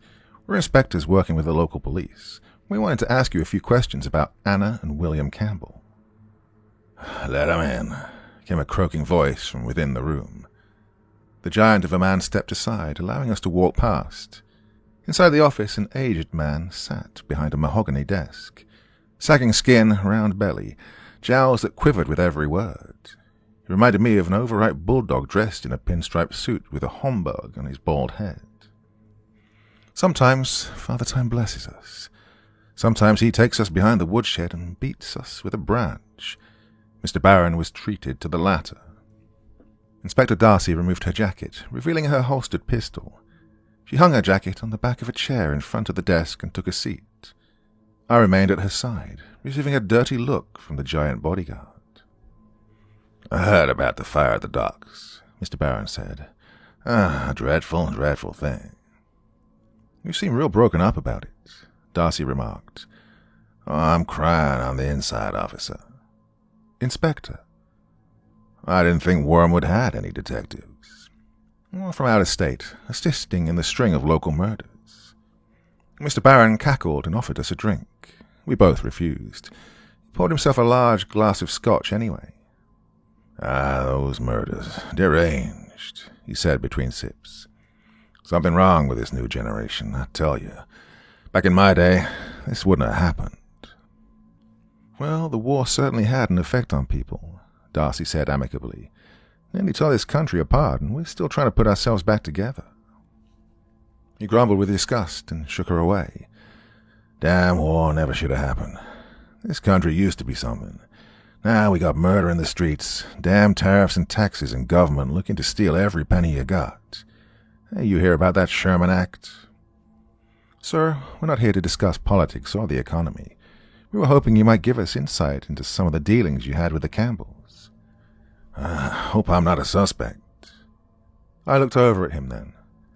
"Not yet." Barron didn't like that response, and his bodyguard inched closer until he stood behind me, a warning that if I didn't keep my mouth shut, I'd be removed. Inspector Darcy questioned him about the comings and goings of the business, but Mr. Barron claimed he had little involvement other than financial investment and returns. She asked if he kept any records about the cargo, but he was adamant that he didn't keep records, not even for his own endeavours. "Do you know if the Campbells were smuggling foreign exports?" Darcy asked. "Foreign?" Mr. Barron spat. Everything they did was above board, Inspector. We're an American company, dealt solely with American products, God bless. For a man that doesn't keep records, you sure have a lot of filing cabinets.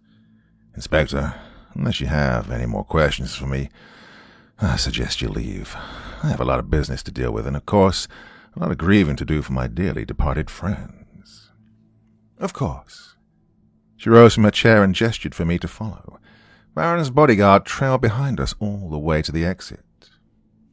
When we were outside, he lingered in the doorway for a moment and said, "Maybe you ought to keep your noses out of our business. Be in your best interests." Then he turned and stalked off. You think the greybeard is telling us the truth? Darcy asked me. I don't think that man can speak without telling a lie. And he's not very good at it either. If he has any records, we need them. She pursed her lips and studied the outside of the building with a narrow stare. Mackenzie, I left my jacket in the office. Go fetch it for me. Her gaze was severe and demanding. Oh, and leave your weapon. I unholstered my revolver and handed it to her before heading into the saloon. The bartender chuckled. Back so soon? Go down below for another barrel, I told him while walking past. He came out from behind the bar. Hey, wait a minute now, you can't. I backhanded him across the face, and he dropped against the counter. I kicked the inside of his knee, and he fell to the ground, yelling. As I entered the back hallway, the office door opened. Baron's security stepped out. He swept back his jacket and reached for the revolver on his hip. You've been told once already. I struck him in the throat before he could finish. Then I kneed him in the crotch. He grunted and bent over, using the right wall to keep from collapsing. I brought my elbow down on his back and dropped to the ground with a dull thud. Taking the revolver from his holster, I emptied the bullets into my palm and pocketed them. I turned the revolver over in my hand, holding it by the barrel, and swung the butt against the side of his face. There was a sharp crack of bones, and he went out like a candle. A runnel of blood spilled from his mouth as he snored. A molar came out with it, yellow and rotted to the core. Oh, and I saved him a trip to the dentist. Tossing the revolver aside, I continued into the office. Baron and I looked at each other. His eyes flicked down to the letter opener on his desk. We lunged at the same time. He got to the knife first, and I grabbed him by the wrist, twisted his arm back around behind his back, and pressed against him, pinning him to the desktop. Pushing his arm a few more inches, the knife came loose and clattered to the ground. Baron growled through clenched teeth, and blood rushed to his face, making his eyes bulge in their sockets. Remember anything about those records yet? I asked.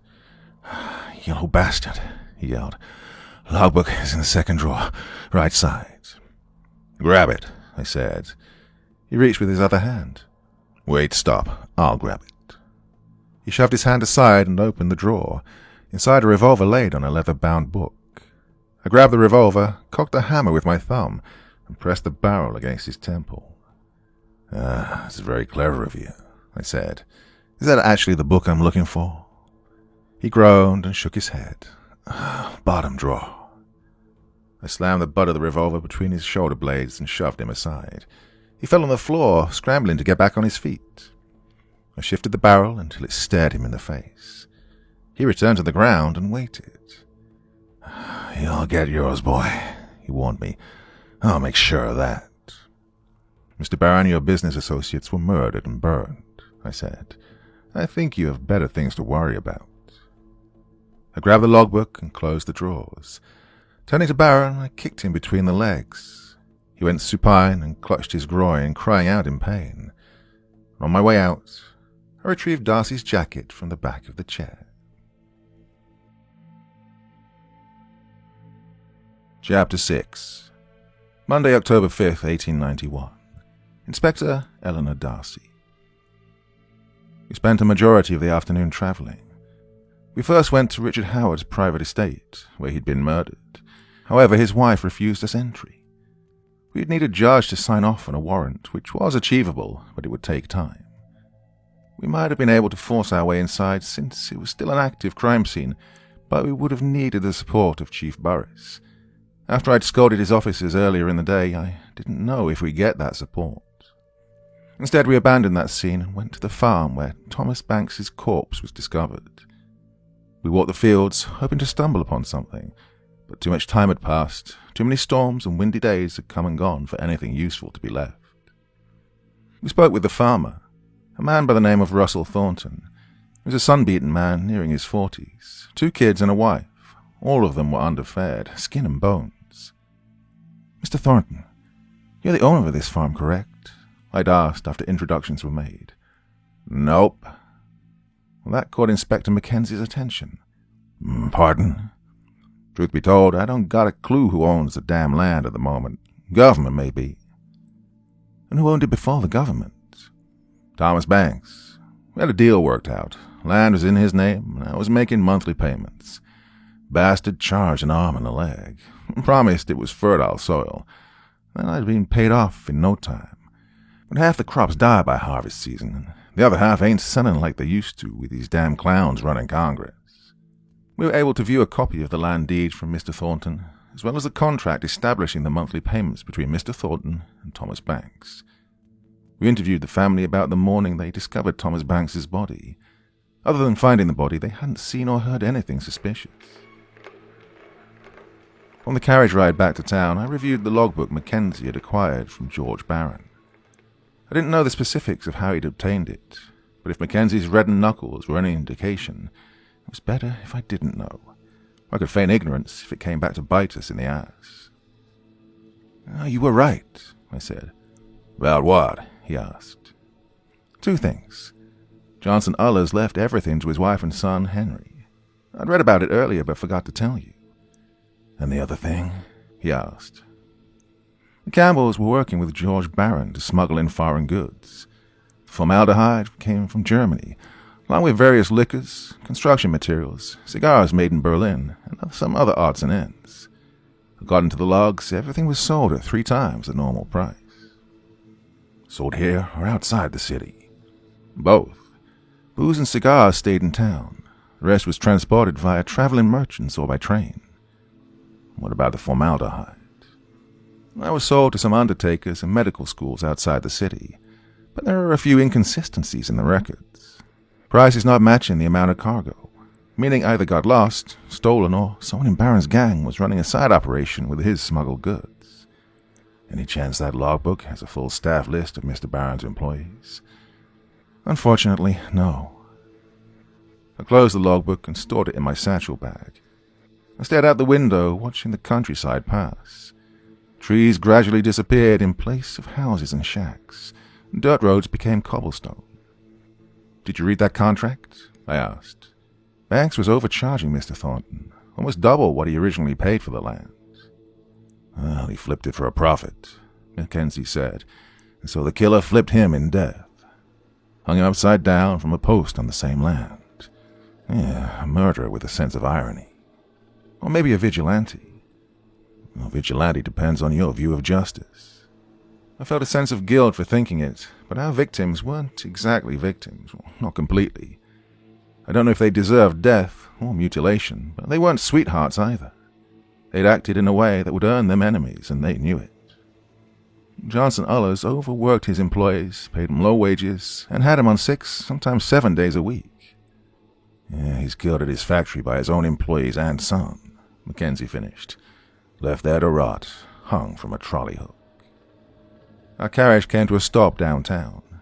Mackenzie and I took our investigation to the streets, knocking on doors and speaking with locals.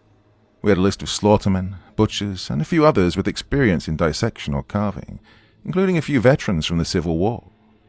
While we followed the sidewalk, wading through crowds of hungry people, I said to Mackenzie, "Well, the Campbells smuggle in foreign products and sell them at 3 times their normal price. They use George Barron to eliminate and strong-arm the rest of the competition until they survive. Only them." "Well, the Campbells are killed at their docks," Mackenzie concluded. "Anna is forced to watch her family's legacy burn before the fire consumes her." Well, the butchers we talked to didn't match the description from the man at the steel mill or Benny Milson. Some spoke in heavy voices and were tall, but they had witnesses to corroborate their alibis for the time of the murders. None owned a bowler hat.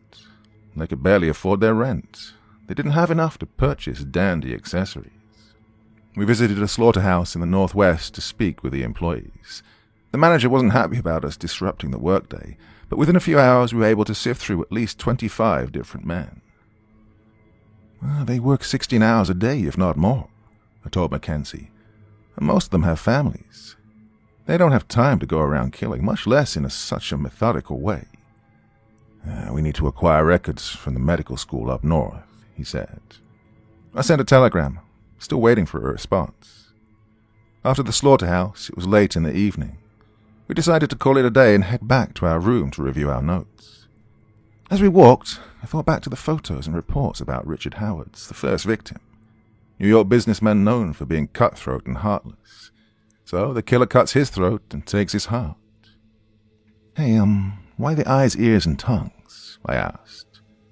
Mackenzie shook his head and downed a dose of laudanum.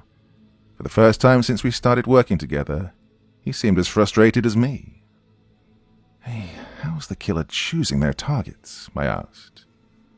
Well, they're targeting members of the upper class, he said, which casts a broad net. We could have Chief Burris increase patrols on the north side. More eyes means we'll be more likely to catch the killer. That'll go over well with the rest of the city, I said. Police only protect you if you're rich. The common folk will be in an uproar over that. He seemed less concerned than me about that eventuality. Well, maybe it's not just wealth, he suggested.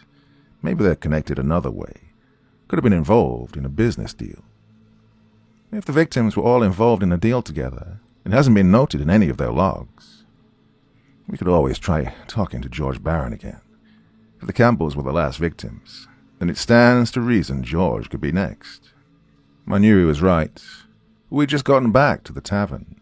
More than anything, I wanted to lie on the bed and try to catch a few hours of sleep. I'd gotten maybe 5 hours the night before, and because of my nightmare, it wasn't what I would call refreshing. Hey, I need to eat, I said.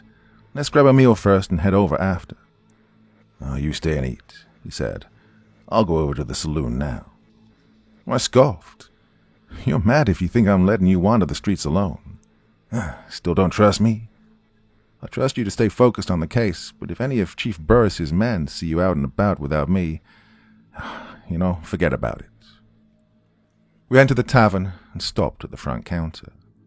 They were serving steamed potatoes, baked beans, and boiled mutton shanks. I ordered a plate and ate while Mackenzie flipped through Barron's logbook. The potatoes were bland, the beans were burned, and the mutton was heavily seasoned with salt and black pepper. More fat than meat, and whatever meat there was had been tough as a nut. Why Ozymandias? I asked between bites. Mackenzie didn't bother looking up from the logbook. Well, the sonnet is about a traveler who encounters a statue with the inscription, "My name is Ozymandias, King of Kings. Look on my works, ye mighty, and despair." It's arrogant, ignorant to the indifferent nature of time and Mother Nature. He flipped to the next page in the logbook. It's a reflection of humanity's neglect for the way that civilizations will rise and fall on a whim. So the killer believes the city has fallen, and they're going after those responsible, I said. Whether we think it or not, he sees himself as a vigilante, a watchman in the night. Mackenzie closed the logbook and returned it to my saddlebag. He retrieved my carton of cigarettes and lit one. Or maybe the killer sees the city as a lost cause and wants to bring about its downfall by targeting its most prominent citizens, a way to topple the system. Well, maybe you haven't noticed, but the city seems to operate just fine without them. Well, perhaps that's what the killer's trying to get at, he said. They're trying to show the rest of the population how inconsequential these people truly are. Well, I don't think anyone but us is listening. He found this bitterly amusing. Well, that's humanity for you. Too concerned with their own lives to see anything else. You could beat their neighbors to death with a club, and they wouldn't think twice so long as you didn't target them or their family. His words left a sour taste in my mouth, worse than the food. Hey, take another dose of laudanum. Your melancholia is showing. I finished my food and paid. Before we could retreat to our room, though, an officer came into the tavern to fetch us. "Another crime scene's been discovered," he said. "Outskirts of town. I'm supposed to bring you immediately." "Who's the victim?" I asked. Not allowed to say, Inspector. We're supposed to show more discretion from here on out. Mayor's orders. We grabbed our things and rode a carriage outside of town. Past the farms and prairie fields to a festering of trees in the west. The moment we arrived, a deep chill settled over me. My heart stopped dead in my chest. Ahead, amongst a flurry of officers, was a pile of burned corpses, 5 in total. The trees around them were adorned with several tongues and ears. Teeth were scattered across the ground, fingernails and toenails too. The surgeon and the undertaker worked quickly to prepare the bodies for transportation, while officers snapped photos of the crime scene. It seemed they were more concerned with cleanup than investigation. "Inspectors," Chief Burris greeted curtly. "This is becoming a catastrophe. Do you have anything of worth?" "This case was originally yours, Chief," Inspector Mackenzie said. "You should try to keep that in mind." The chief grabbed him by the collar and pulled him close. The base of his neck flushed red, his lips twisted against a snarl. "You best watch your tone with me, Mutt. Don't know how they handle things where you come from, but round here, we show our elders with a little damn respect. We ought to have you arrested as a suspect. Lord knows you're mad enough to have done it." Inspector Mackenzie carefully wrapped his hands around the chief's hands. He leaned close and whispered, "I was 100 miles away when the first body was discovered. You'd be wasting your time and ours." He pried the chief's hands away and twisted them at the wrists until they threatened to snap. The chief refrained from yelling, but his body reacted on its own, knees slowly bending against the pressure, teeth clenched to keep his whimpers constrained. "Release him," I ordered. Mackenzie did as he was bid and took a step back. The chief returned to his full height and massaged the stiffness from his wrists. He had a wild look in his eyes, and for a moment I thought he might draw his revolver and execute Mackenzie. If he did, there was nothing I could legally do to stop him.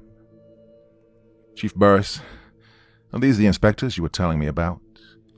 A portly man hobbled from the mass of officers.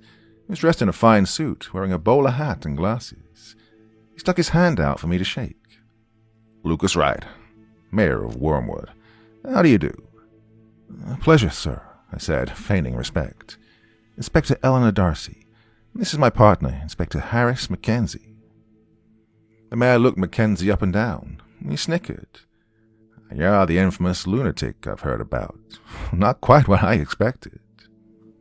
"I wish I could return the courtesy," Mackenzie said. "But so far I haven't heard a thing about you, Mayor." Oh, the muscles in my neck tensed.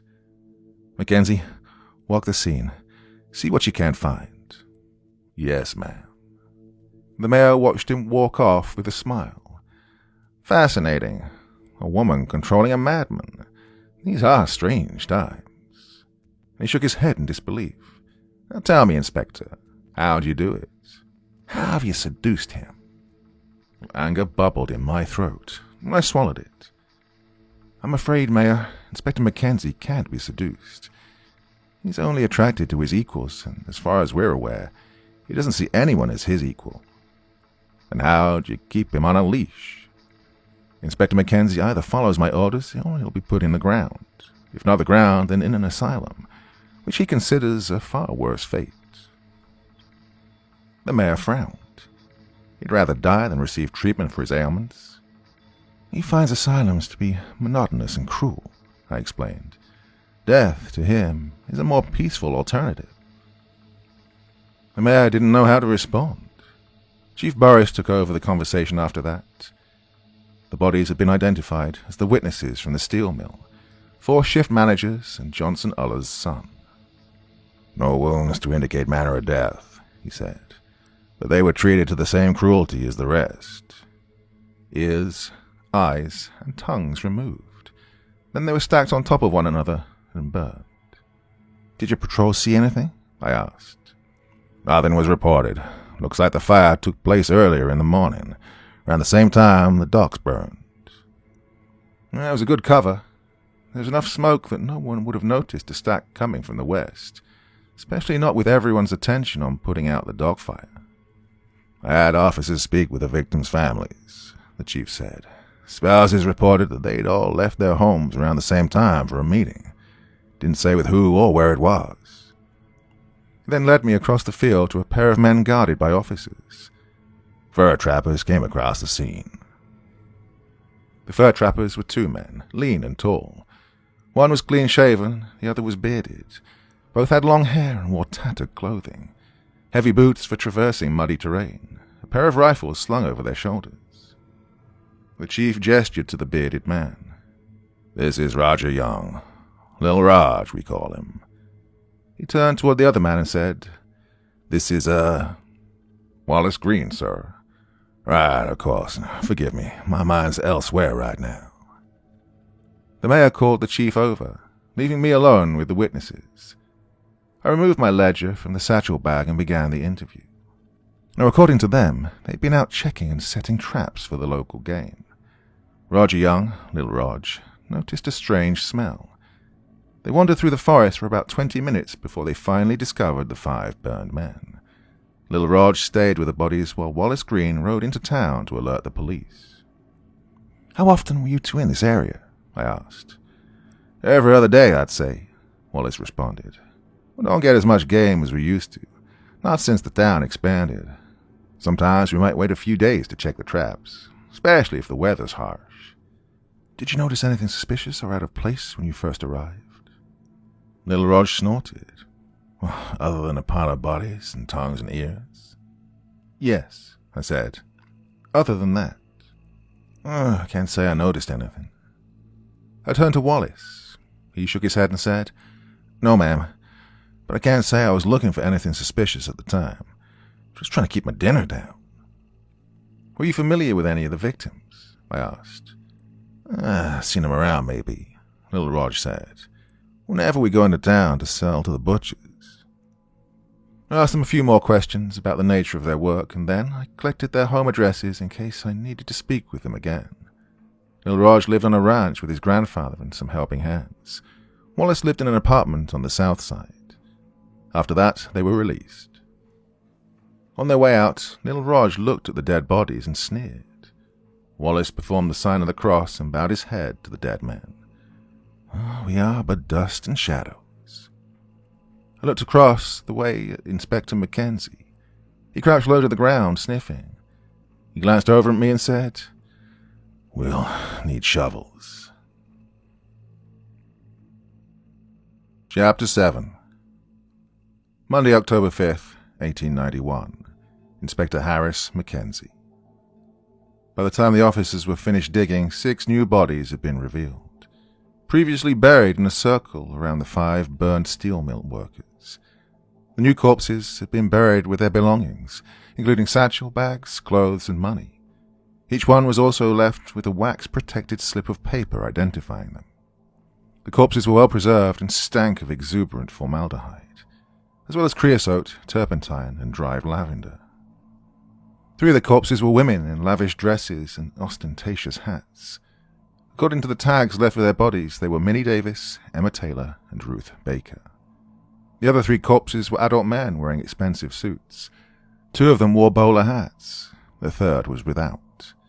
The tags listed them as Jack Nally, Franklin Waldeck, and Lloyd Bauer. The women were locals," Chief Burris said. "Working girls at George Barron's saloon." "And the men?" Inspector Darcy asked. "Do you recognize them?" "I do," said Mayor Wright. "These men came into town about maybe a month and a half ago, here on business. I'd met with them for a drink at Barron's saloon. They stayed for a few days and then departed for Lemoyne, another city about an hour ride from here." "Well, looks like they never made it," I muttered. According to the surgeon, the victims had been gunned down with rifles and revolvers. The men had their ears, eyes, and tongues removed. The women kept these parts, but had their lips stitched shut. There's something else," the undertaker said. "Henry Ullers, and the 4 other men. It looks like their genitalia was removed before they were incinerated." Some of the officers winced and moaned at this. The chief smothered his face in his handkerchief, and the mayor whispered a prayer beneath his breath. We collected the victims' satchel bags and allowed the undertaker to load their corpses onto a wagon for transport. Within an hour, the crime scene was cleared of everyone other than us. "I hope you didn't plan on sleeping tonight," Inspector Darcy said. "We have a lot more paperwork to look through." "Well, we can start on the carriage ride back to town," I said. "When we get back, we should go see George Barron." "Oh, we will," she promised. "But first I want to check something." The inspector led me deeper into the woods, through the trees to a cave opening. Within was darkness. "What's this?" I asked. "I saw it in my dream," she said, using a match to light the lantern she'd borrowed from one of the officers. "Come on." We walked inside, traversing a narrow corridor of jagged stone. The walls were covered by moss and lichen. The ground was a mixture of dirt and rock. Dew dripped from overhead. Eventually we came upon a message scratched into the wall. "Reality does not conform to the ideal, but confirms it." Further down the way was another passage. "There is no truth. There is only perception." "Gustave Flaubert," I said. "French novelist." "I had a feeling you might recognize it," she said. "Right, let's keep going. I want to see where this ends." The tunnel opened into an isolated chamber. The air was crisp and stagnant, rife with the must of wet soil and sulphuric stink of limestone. Dust hung scattered, redolent of a late-night snowfall. The lantern light sent shadows swirling around our feet. 7 falcon heads, taxidermied, hung from the ceiling, wrapped with twine. Snake corpses littered the ground. Inspector Darcy moved along the wall. It curved in a conical fashion. She stopped and lifted the lantern, illuminating another phrase carved into the rocks. "Omnes una manet nox." "More Flaubert?" she asked. "It's Latin," I said. "Means one night awaits us all." "You know Latin?" "No, but I know Horace." We walked to the opposite wall, finding another phrase. "Semper avarus egit," I read aloud. "The greedy man is always in need."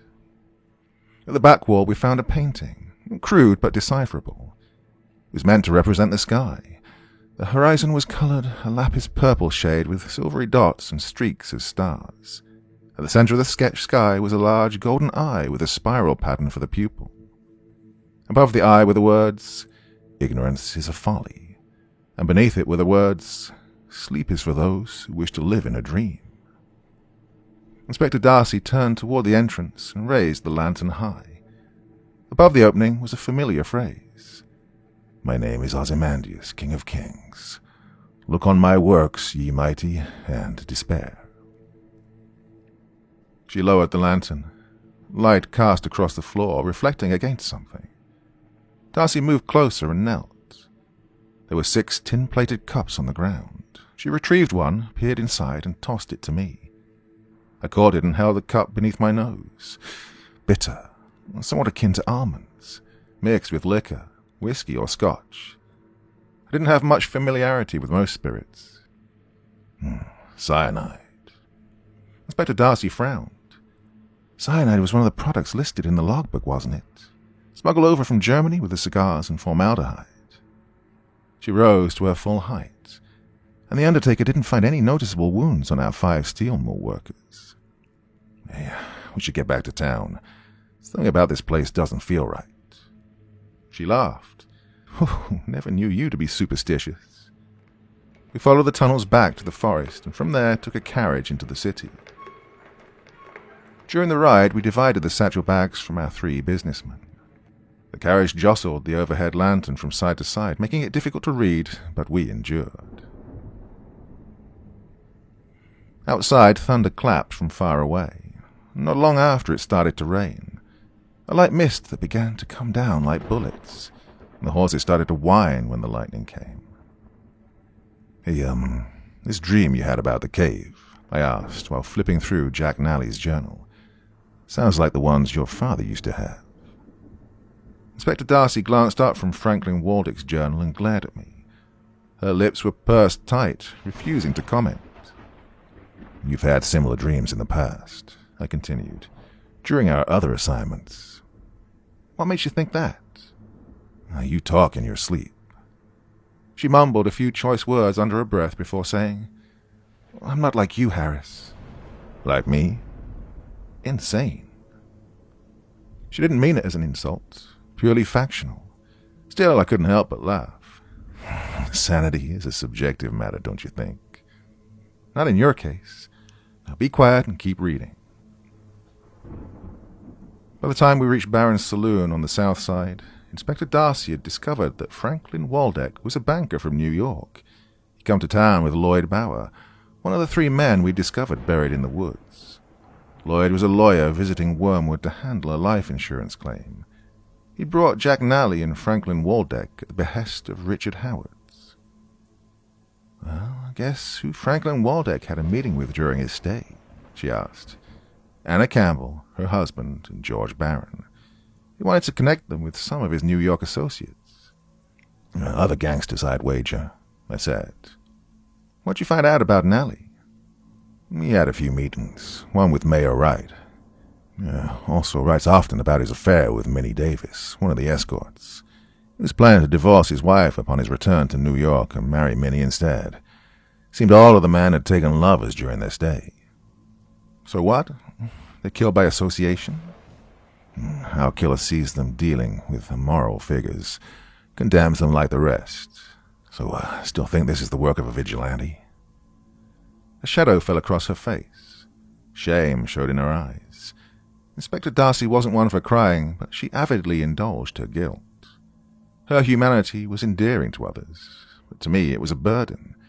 A good inspector can't be bogged down by their emotions.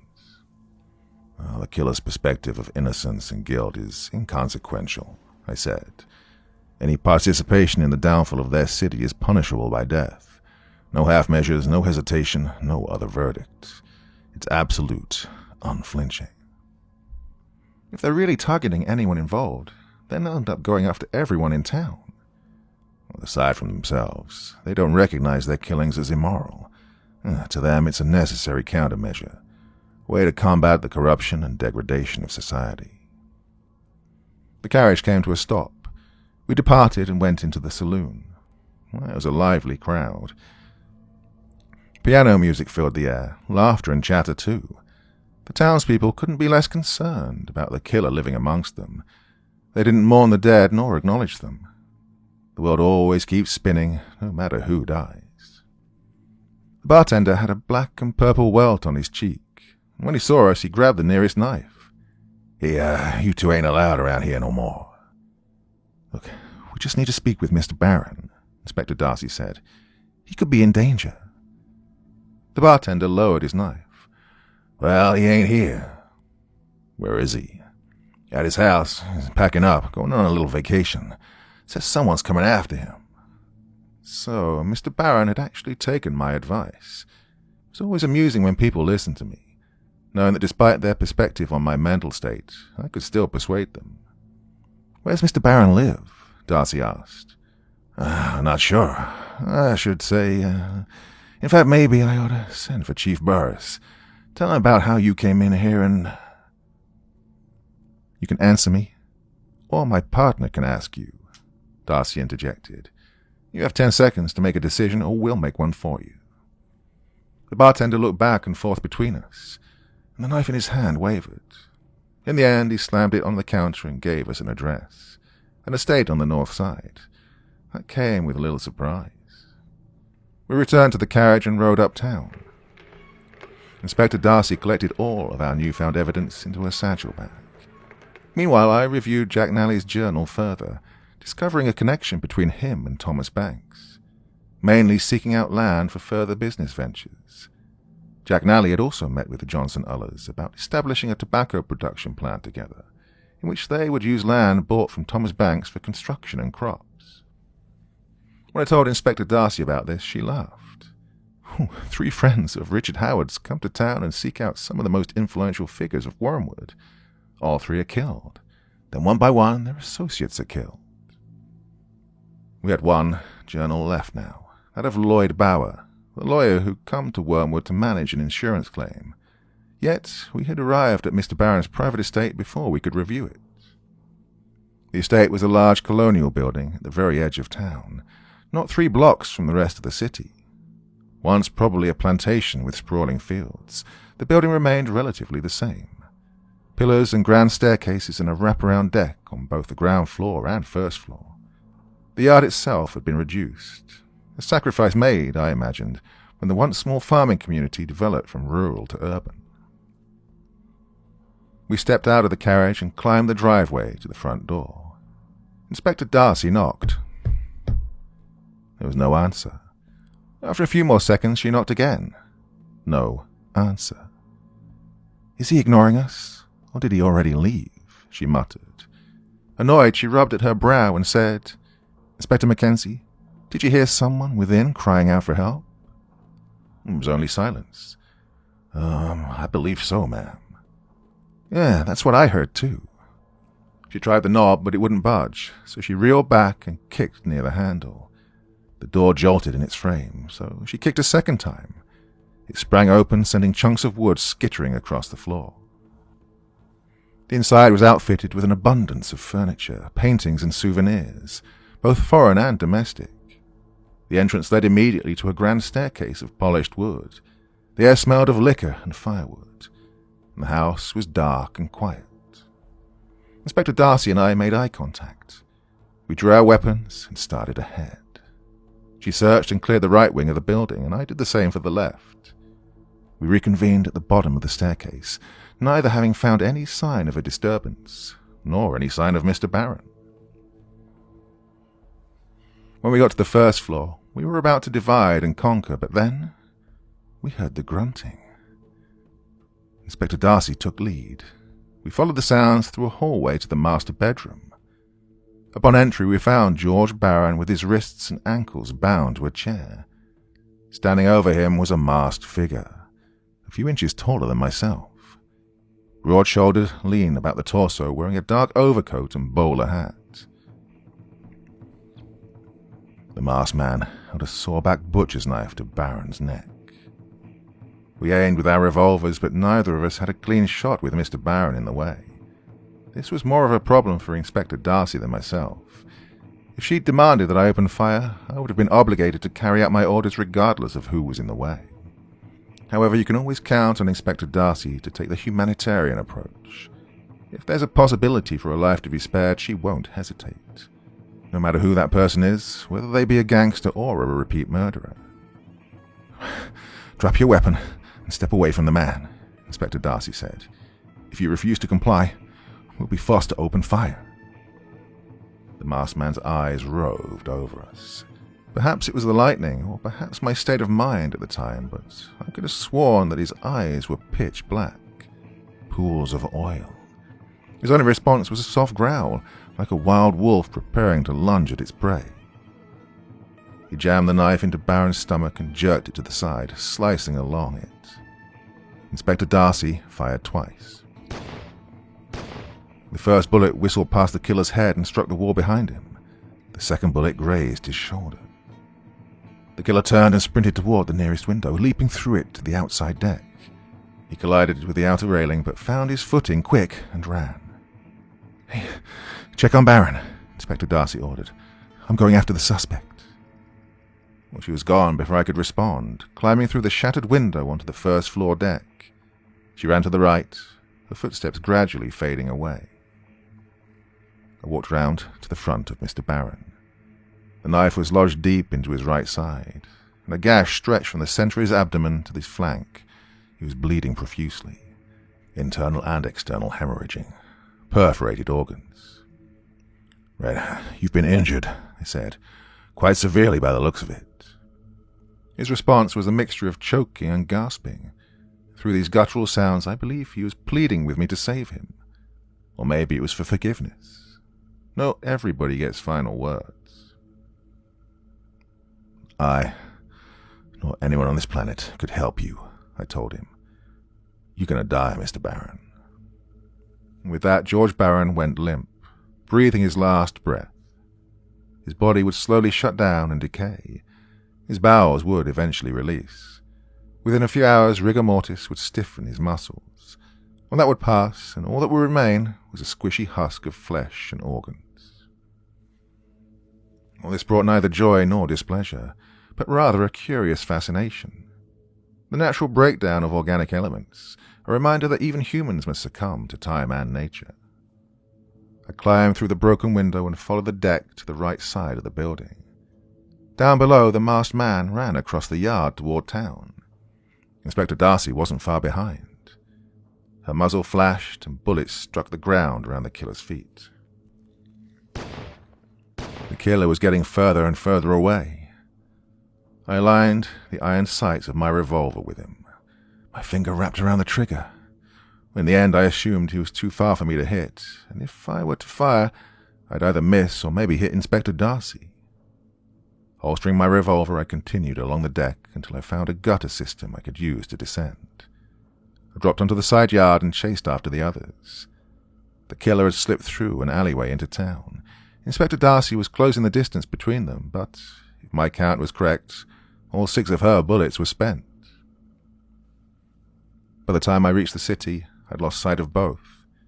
I searched the area, noticing a steady trail of blood left behind from the killer's shoulder wound. I followed the trail through several alleyways, twisting and turning at random intervals. The killer didn't know where they were going. They simply wanted to evade capture.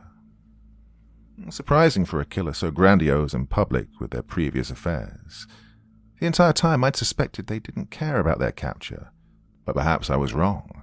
Maybe they wanted to be captured at the right moment, after they had murdered everyone they deemed immoral. When I eventually caught up to Inspector Darcy, she was on the ground at the killer's feet. Her firearm was cast aside. The killer had beaten her black and blue, and upon my arrival had one knee planted on her chest with both hands wrapped around her throat, pressing down. I stopped at the corner of a building, lingering behind it, watching Inspector Darcy's face turn from red to a bluish hue. She kicked her feet like a child in the midst of a tantrum, and her fists flailed against the assailant, desperately trying to break his hold on her. It truly was a fascinating sight to witness. My own partner in the throes of a battle for her life, knowing that in a matter of minutes she would be gone from this world. All I had to do was lift my weapon and fire, or I could continue to watch and see what the killer would do next, to see what Darcy would do next. Come now, I thought. Do something interesting. Will you go for her eyes? Will you try to cut out her heart? What do your instincts tell you to do next? Surprisingly, the killer leaned in close and whispered in her ear. When he was finished speaking, he removed himself from Inspector Darcy. She gasped for air and clawed at the ground, trying to crawl toward her weapon. The killer slammed his boot down on her back, pinning her in place. He reached beneath his jacket and produced a hunting knife, wooden handle, long blade, straight edge. He stabbed it in her back. Inspector Darcy screamed at the top of her lungs. I expected our infamous murderer to be a little more creative than that. Disappointed, I cocked the hammer of my revolver. It clicked, and the killer looked up at me. He scurried off like a frightened animal. I aimed and fired. The bullet struck them between the shoulder blades, throwing them off balance. The killer slammed against the wall and staggered forward, slipping into another alleyway. With my weapon fixed on this alleyway, I approached Darcy. She writhed on the ground, still going after her firearm, while the exertion would only intensify her blood loss. How do you wish for me to proceed, Inspector? I asked. Should I pursue the suspect, or should I save your life? Darcy began to rise, yelling through gritted teeth the entire time. She was almost at her full height before she collapsed, unconscious by the time she hit the ground. I decided my next steps based on how I thought she would have answered, and I have no regrets about my actions.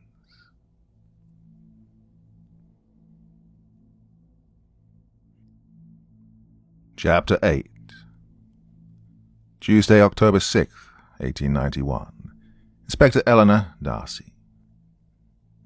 Well, there was only darkness and pain. It felt as if my body were ablaze, as if fire had corroded every sinew, every tissue of my being. From the darkness I saw light, a lantern in the hand of my father. "Come now," he said. "We don't have much time, darling." I took a step forward. One step sent a cascade of agony through me, stretching along my bones as if I'd been struck by lightning. I gritted my teeth and continued ahead, following my father through the void. Gradually, the darkness faded away, revealing the cave Inspector Mackenzie and I had investigated not hours prior. The masked man, the killer, the one that had attacked me, was on both knees, prostrated on the ground, mumbling prayers to the gigantic eyeball scratched into the stones. When we'd seen it in person, the eyeball was no more than a primitive design, but now it was animated. The spiral-shaped pupil moved about, scanning the room, observing the masked man. "Please, give me the strength I require," the masked man begged. "These are troubling times, and my spirit grows weaker by the day. Lend me your guidance. Instruct me." The cave began to tremble, and loose rocks rained from overhead. The several falcon heads came alive, their eyes glowing golden. The snakes on the ground resurrected, slithering around the masked man like rippling sea currents. A torrent of wind whistled in from the tunnels, flooding the main chamber, swirling around as a cacophony of noises. The masked man lifted from the ground. "Yes, of course. The head of the snake. The drips come from the top. Thank you." He removed his hat and mask. Beneath was a fiery facade, concealing the man's real face. "We are blessed once more by your wisdom." And he began to chant in some foreign tongue. Suddenly the eye on the wall looked at me. The falcon heads turned toward me and squawked. The snakes lunged at me, fangs exposed. I recoiled, and when I opened my eyes, I was lying in bed, soaked with sweat, out of breath, and sore to the bone. The undertaker and the surgeon stood over my bedside, peering down with watchful eyes. A few moments later, Inspector Mackenzie appeared at the foot of the bed. "Welcome back to the land of the living," he said. "How'd you feel?" Slowly I sat up in bed, gritting my teeth against the pain resonating from my backside. "What happened?"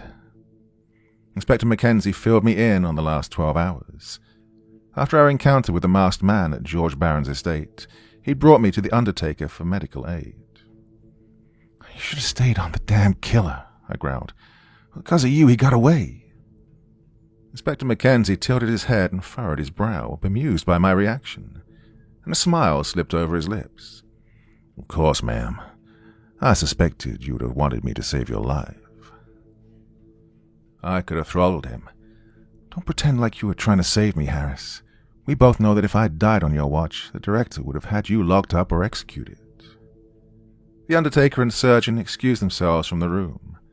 Inspector Mackenzie took a seat at my bedside and lit a cigarette.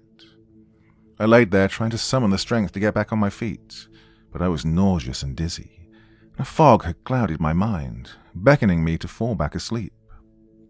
"How's your pain?" he asked. "Bearable," I said. "I imagine it'll be less so once the morphine is completely worn off. A problem for later." He ashed his cigarette into a nearby tray. "Now, what do you remember?" I stared at him, unsure of how to answer. Without my revolver holstered to my side, I suddenly felt vulnerable in his presence. I remember chasing the suspect into the city. I was following him through the streets and alleyways. During one of the turns, he'd pressed himself against the wall, and I ran right past. By the time I realized it was too late, he was on top of me." Mackenzie nodded. "Anything else?" "I remember his hands around my throat. I remember the world becoming darker and darker. And I remember thinking, oh, I'm gonna die. Oh, and I remember..." Inspector Mackenzie watched me with fervent curiosity, a similar expression he'd worn as the killer strangled me and he did nothing. "And that's all I remember," I said. "Well, the killer stabbed you in the back with a hunting knife. Don't worry, Inspector. It's since been removed. Your wounds are being cleaned, treated, and stitched. You'll be sore and need rest, but you'll recover." I climbed out of bed. Weakly, I shambled across the room for my clothes and gear. My shirt was ripped and stained with blood. There was a spare shirt, recently ironed, beside it. I dressed, which in itself was a chore. Then I fastened my holster. Inspector Mackenzie had to assist me. "You remember if the killer had said anything to you?" Mackenzie asked. He whispered something to me, I said. Pulvis at some else. Oh, I don't know. It wasn't English. Was it Pulvis et umbra sumus? Yeah, that sounds pretty close. Horace is Latin again? It means we are but dust and shadows. The excessive heat pervading through my body went cold. Oh, I know who the killer is. Inspector Mackenzie arched an eyebrow. Do tell. Wallace Green. He was one of the fur trappers that had found the steel mill workers in the forest. Heard him say something similar before leaving the crime scene. Green. That is interesting. Inspector Mackenzie went to my satchel bag and removed one of the ledgers. He flipped through the pages before setting it on the counter. Lloyd Bauer, the lawyer we found buried in the woods. He was here to investigate a life insurance claim for a Matilda Green, who died of heart failure 2 months prior. However, the claim hadn't fully matured. Therefore, the payout was only a fraction of its original amount. And it was all coming together. 3 men come down to Wormwood on business. Jack Nally, Franklin Waldeck, and Lloyd Bauer. They're friends of Richard Howard's. 2 of them are here to establish connections in the area for future prospects. The third, Lloyd Bauer, is here to investigate a life insurance claim belonging to Matilda Green. The payout isn't quite as promised since the insurance claim didn't fully mature. Wallace Green gets paid a small percentage of what he was promised. In response, Wallace Green seeks out Lloyd Bauer once he's departed the city. However, Lloyd is with his friends, Waldeck and Nally, as well as their escort companions. He's forced to kill all of them. But it doesn't stop there. Green enjoys this sense of vigilante justice. He continues to murder all those associated with Bauer. Richard Howard's a friend and business partner of the 3 men. Thomas Banks, a land agent, and John Ullers, the steel mill owner. Both involved with Jack Nally, planning for future business prospects. Anna Campbell, owner of the docks and shipping, and George Barron, her business partner and a local gangster. They'd met with Franklin Waldeck to establish connections for their trade. If any of those deals had prospered, Wormwood would have been infested and controlled by New York tycoons, running rampant with corruption, all because of an insurance claim payout. We have a motive, I said, but something still doesn't feel right about this. Why turn on Henry Ullers and the 4 shift managers? They'd help kill Johnson Ullers. Why bring the police out to the forest to find their bodies? All good questions, Inspector Mackenzie said. Maybe if we ask nicely, Mr. Green will have an answer for them. He returned the ledger to the satchel bag and closed it. However, I wouldn't expect too much sense or rationality from this individual. He sounds even more deranged than me. I didn't want to think about how deranged Inspector Mackenzie might have been at the time. That was for later. I wanted to capture our killer and question them further about their actions, to hear their confession, finish the assignment, and move on. We started through the undertaker's basement and up the stairs. He was in the lounge smoking from a pipe. I thanked him for his assistance, but when I offered to pay, he wouldn't accept. "You're doing God's work, Inspector," he said. "I could never charge you after everything you've sacrificed for this city." Well, the praise felt overly enthusiastic, especially since we still hadn't apprehended the killer. But there wasn't time to argue or act humble.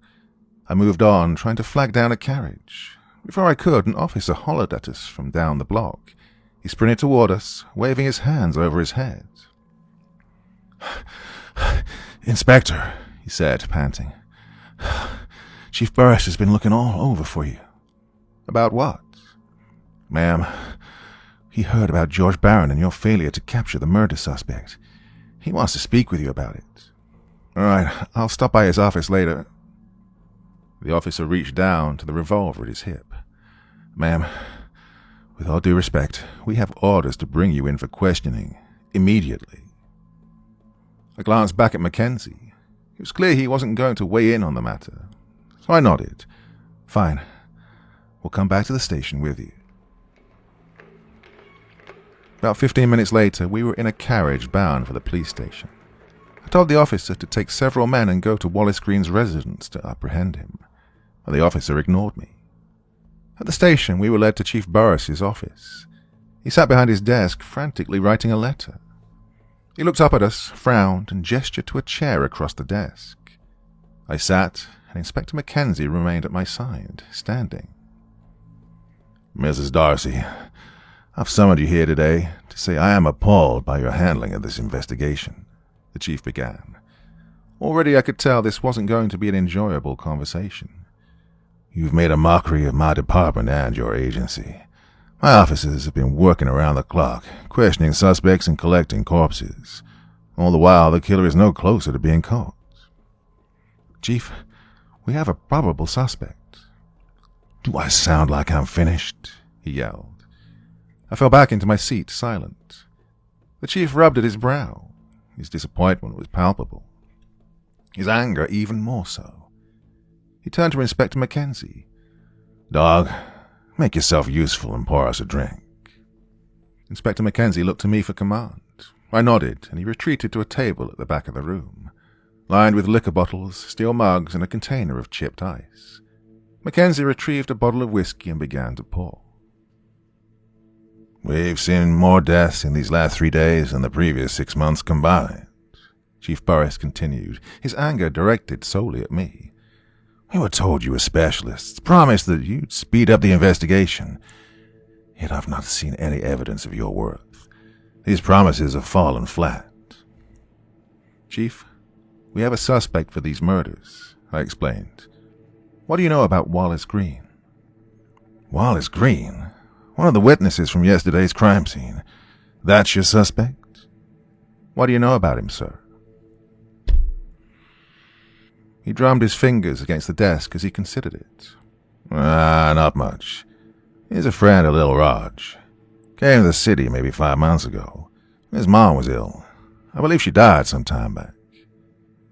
Are you aware that his mother had a life insurance policy with Lloyd Bauer, one of the men we found buried in the woods yesterday? Are you aware that Lloyd Bauer refused to pay the full amount of that life insurance policy? Now, I don't know about you, but that sounds like motive to me. Are you mad or stupid? Chief Burris asked. You're saying Wallace Green went on a killing spree over a life insurance policy? I believe the policy payment was the start of it, yes. And that's how these situations work, how these individuals operate. The first murder is often personal, relating to financial gain or revenge. But after that first murder, repeat killers will often feel a sense of accomplishment for their actions.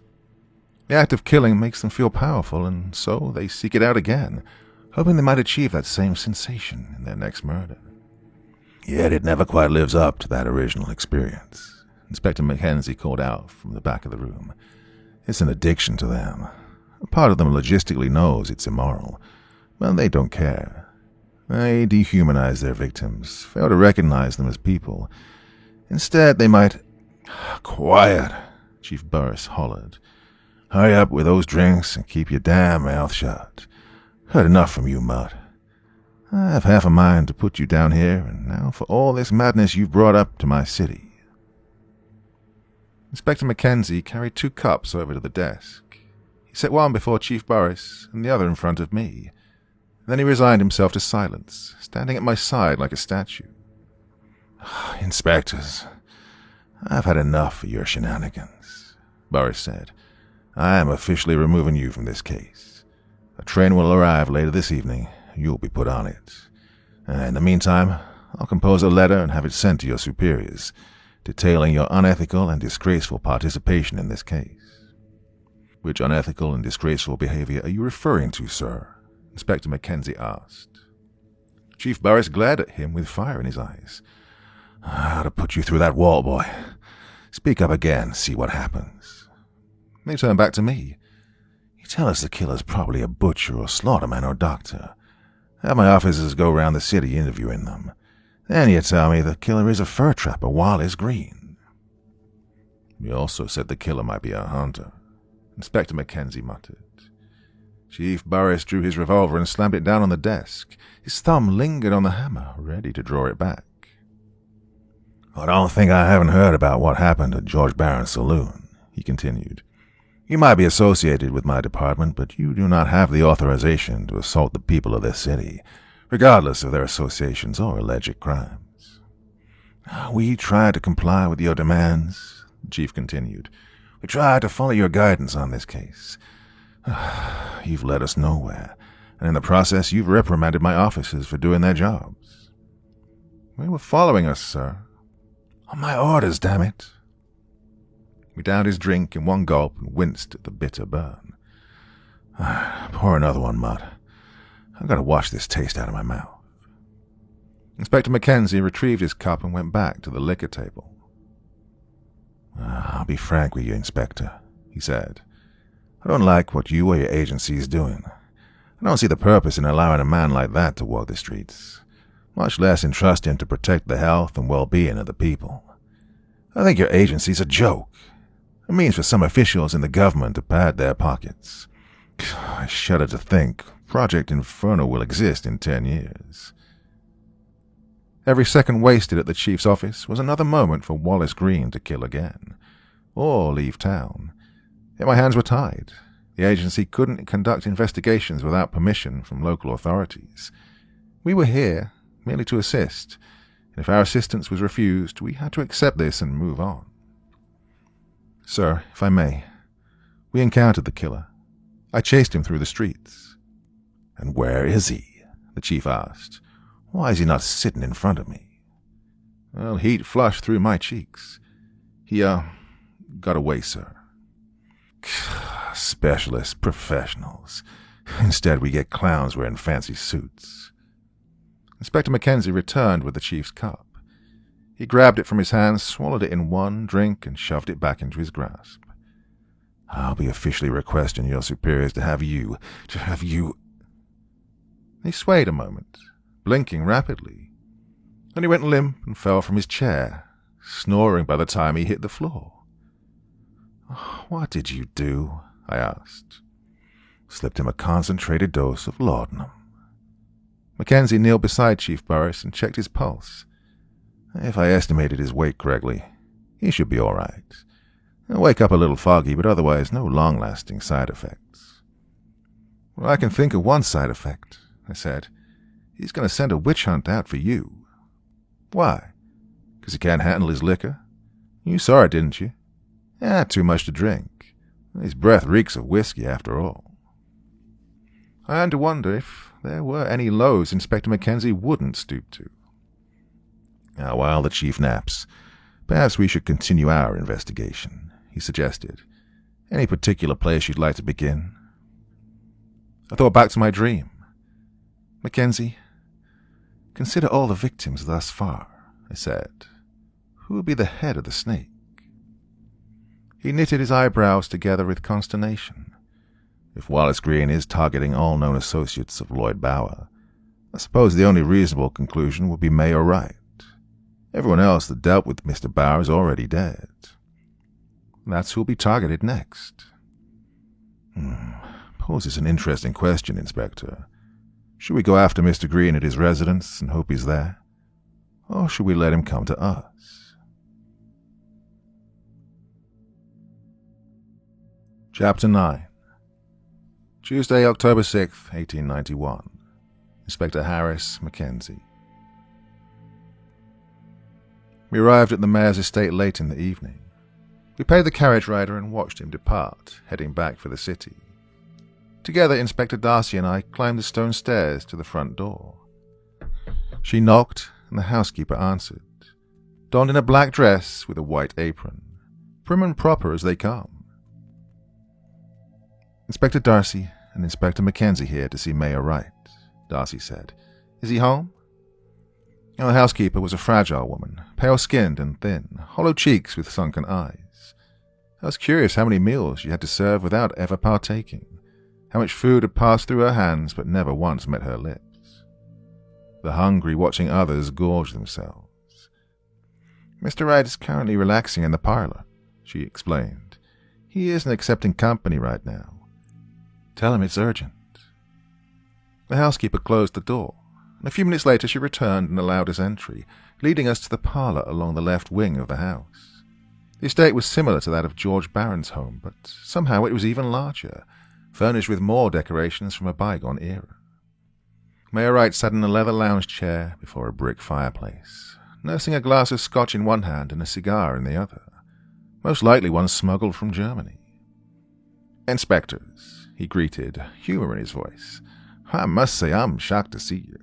My understanding was that you'd be dismissed from the murder investigation and sent home, yet here you are." "Yeah, here we are," Inspector Darcy agreed in a flat tone. "Mayor, we'll keep it short. We believe you're the killer's next target. Perhaps their last one, too." "Oh, is that so? On what basis?" "Those men we found buried in the forest yesterday, Jack Nally, Franklin Waldeck, and Lloyd Bower. Everyone that interacted with them during their visit to Wormwood is now dead. All save for you, sir." He contemplated the inspector's words in silence. Ashes sprinkled from the tip of Mayor Wright's cigar, flittering through the air, joining the embers spitting from the fireplace. "Sir, we expect the killer will come for you tonight," Inspector Darcy added. "If you'd permit us, we'd like to stay." "To keep me safe?" he asked, amused. "To catch them in the act." He stared at the flames, his face awash with shadows and glints of red light. "You can sit on the front porch for the remainder of the evening. If your killer hasn't come by daybreak, I expect both of you to leave this city and never return. We have enough madness as is. We don't need any more." He leaned forward in his seat and pointed to a cabinet at the back corner of the room. "Inspector, if you'll be watching over me tonight, you'll need that." Inspector Darcy went to the cabinet and opened it. Within was a collection of firearms, revolvers ranging from the late 1860s to current day, double-barreled shotguns, rifles of all kinds, along with an abundance of ammunition.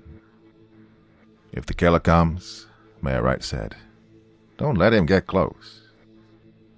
Inspector Darcy chose a lever-action 1886 Winchester rifle, a polished wooden stock with a nickel steel barrel.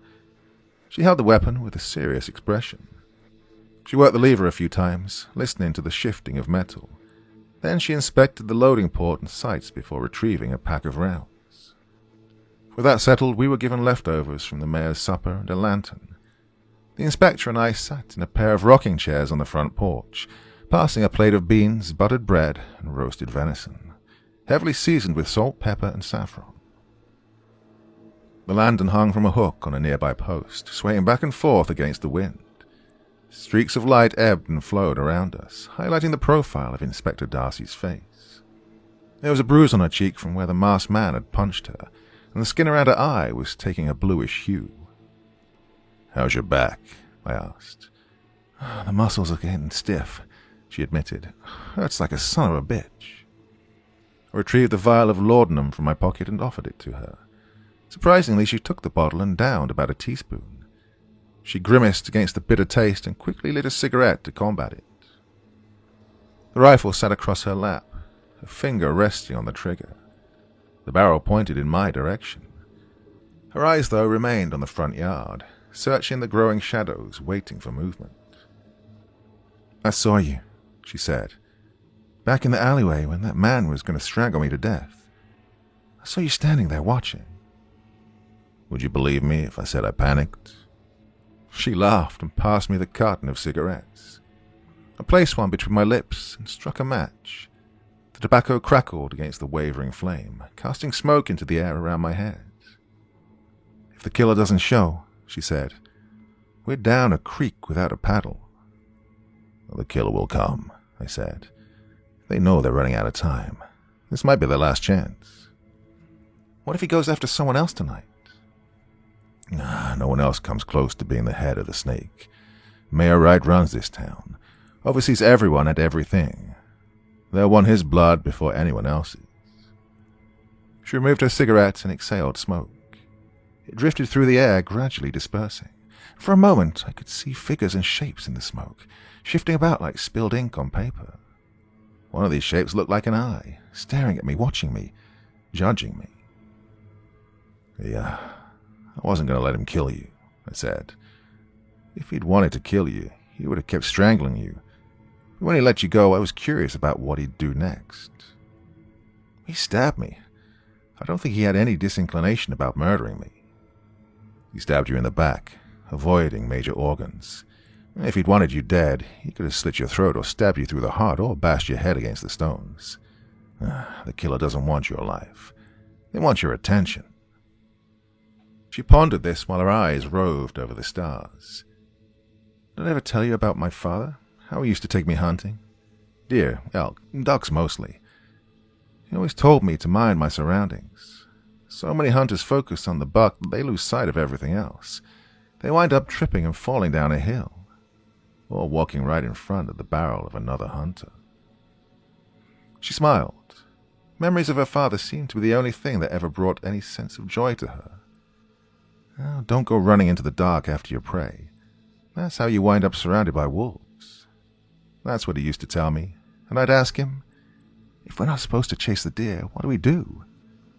You know what we did, Inspector Mackenzie? No, ma'am. We'd bring a hunting dog. When it got dark, we'd let it off the leash. Let it track the deer for us, and if it encountered the wolves first, we'd know what we were walking into. Well, I chuckled. That's awfully clever. A little cruel, too. Feeding your hounds to another predator. Maybe it was cruel, but those mutts weren't exactly sweethearts. They'd growl at you. Sometimes nip your hand if you got too close. You had to be strict with them. Keep them on a firm leash. Only let them loose when it was absolutely necessary. But I never got upset when those dogs bit me. It's just their nature. In the distance came the sound of galloping horse hooves. We rose from our chairs and descended the front steps. A rider approached from over the hill, followed by 3 more, all dressed in dark coats with masks on their heads.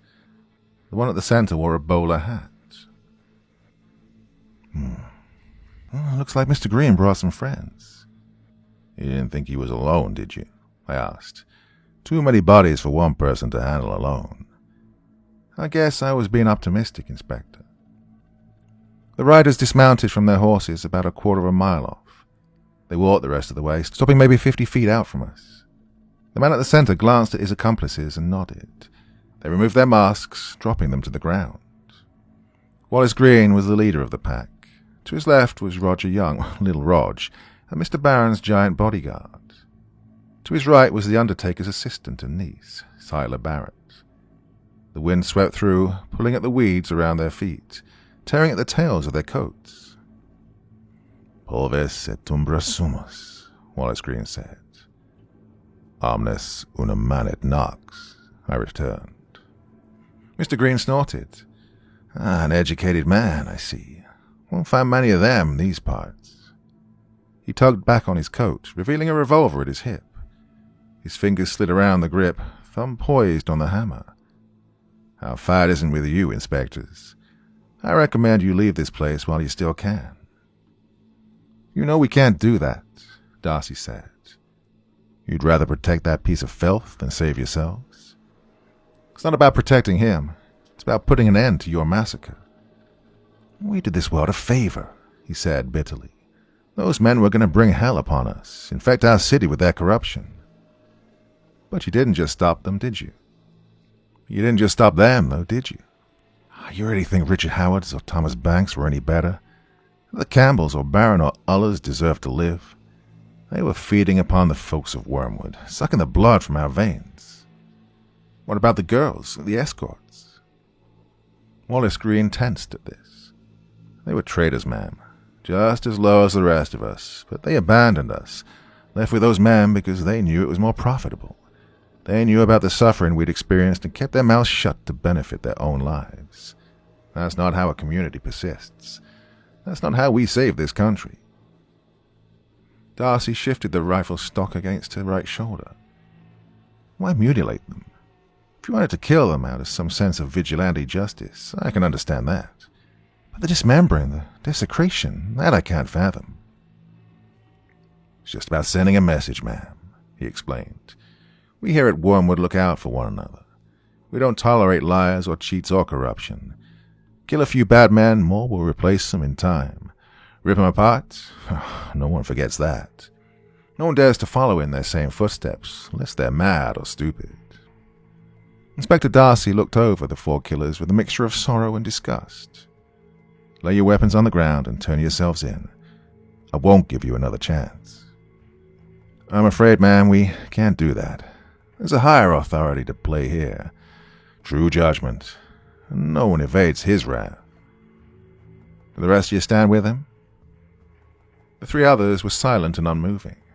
They pushed aside their coats and reached for the weapons holstered at their hips. My hand maneuvered beneath my jacket and gripped my service revolver. "Living is easy with eyes closed, isn't it?" Wallace Green asked. "Might as well be asleep or dead. All that we see or seem is but a dream within a dream." "We don't have to do this," Darcy said, almost pleading. "You'll be given a fair trial. I'll see to that myself. Please lay down your weapons." Baron's bodyguard was the first to draw. Inspector Darcy aimed her rifle and fired. The bullet hit him on the shoulder, wrenching his body to the side, throwing his aim off. His bullet went sailing into the night sky. I drew my revolver and opened fire on him. The others scattered across the field, firing upon us. Darcy and I split, taking cover behind a pair of retaining walls. Bullets collided against the bricks, sending debris and dust into the air. The gunshots cracked across the sky like thunder, and smoke wafted from their barrels.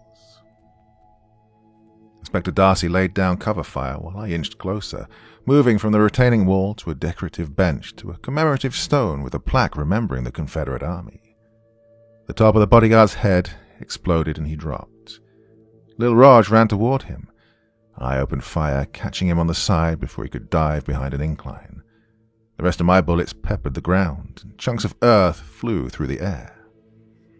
"Reloading," I called. A bullet struck the side of the commemorative stone, not inches from my head. I turned. Siler Barrett stood to my right with a revolver raised, hammer cocked back. A bullet struck her beneath the ribs, sending her to the ground, flat on her back. And Wallace Green charged in, a revolver in either hand. He fired wildly upon Inspector Darcy, forcing her behind the retaining wall. I ejected spent cartridges from the chamber and loaded another round of bullets. Overhead, black clouds swirled and churned, unending. They formed an oval-shaped ring with an open patch at their center. The stars seemed to compress within, forming a pupil of golden yellow. The night was a deep shade of purple, and the moon shone silver. A weight settled over my body, as if the world were pressing down on me. "Harris!" Inspector Darcy yelled. I turned just as Lil Raj crested the hillside. I snapped the revolver's chamber into place, cocked the hammer, and fired. 2 bullets struck him along the abdomen. The last caught him on the chin, stripping away a fair amount of skin and muscle. Lil Raj collapsed, dead by the time he met the dirt. To my right, Inspector Darcy leapt out from behind cover. She aimed her rifle across the field. Wallace Green and Siler Barrett were running toward a swathe of trees. She fired 3 times. Her last bullet nicked Wallace Green. Then they were gone, disappearing into the woods.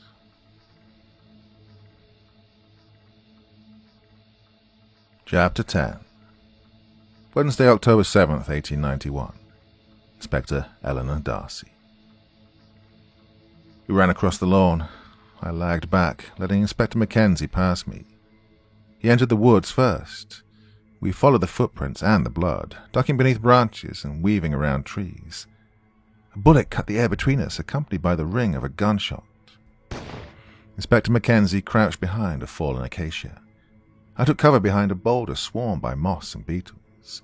Ahead, Wallace Green was hunkered behind a willow tree with silvery leaves. Through the dark, I could see the glimmer of perspiration on his face. Blood soaked the left side of his body, originating from along his flank. "Wallace, you can end this here and now," I called out. "Throw down your weapons, surrender." "True justice is absolute," he said. "No surrender, no compromise, no turning back. The sun rises and sets. We're born, we live, and we die. That's the natural order, Inspector." He was starting to sound like Mackenzie. "The men from the steel mill," I said. Why kill them? He laughed. They wanted to turn themselves in, even after everything we'd done for them. We don't tolerate corruption. We don't tolerate cowardice, not even from our own. I glanced over at Inspector Mackenzie. We spoke with our eyes alone. Mackenzie advanced from the left and I came from the right, crawling through the mud and weeds, rifle in hand. Wallace Green focused fire on the left side. I charged forward while he attacked Mackenzie. A twig snapped underfoot. Wallace ripped around to face me. He pushed away from the tree and lifted his weapon. But I fired first, hitting him in the chest. I would later find out my shot was exactly 3 inches from his heart. The muzzle of his revolver flashed, and I braced, but still the bullet sent me stumbling. I collided with an oak tree, desperately trying to stay on my feet.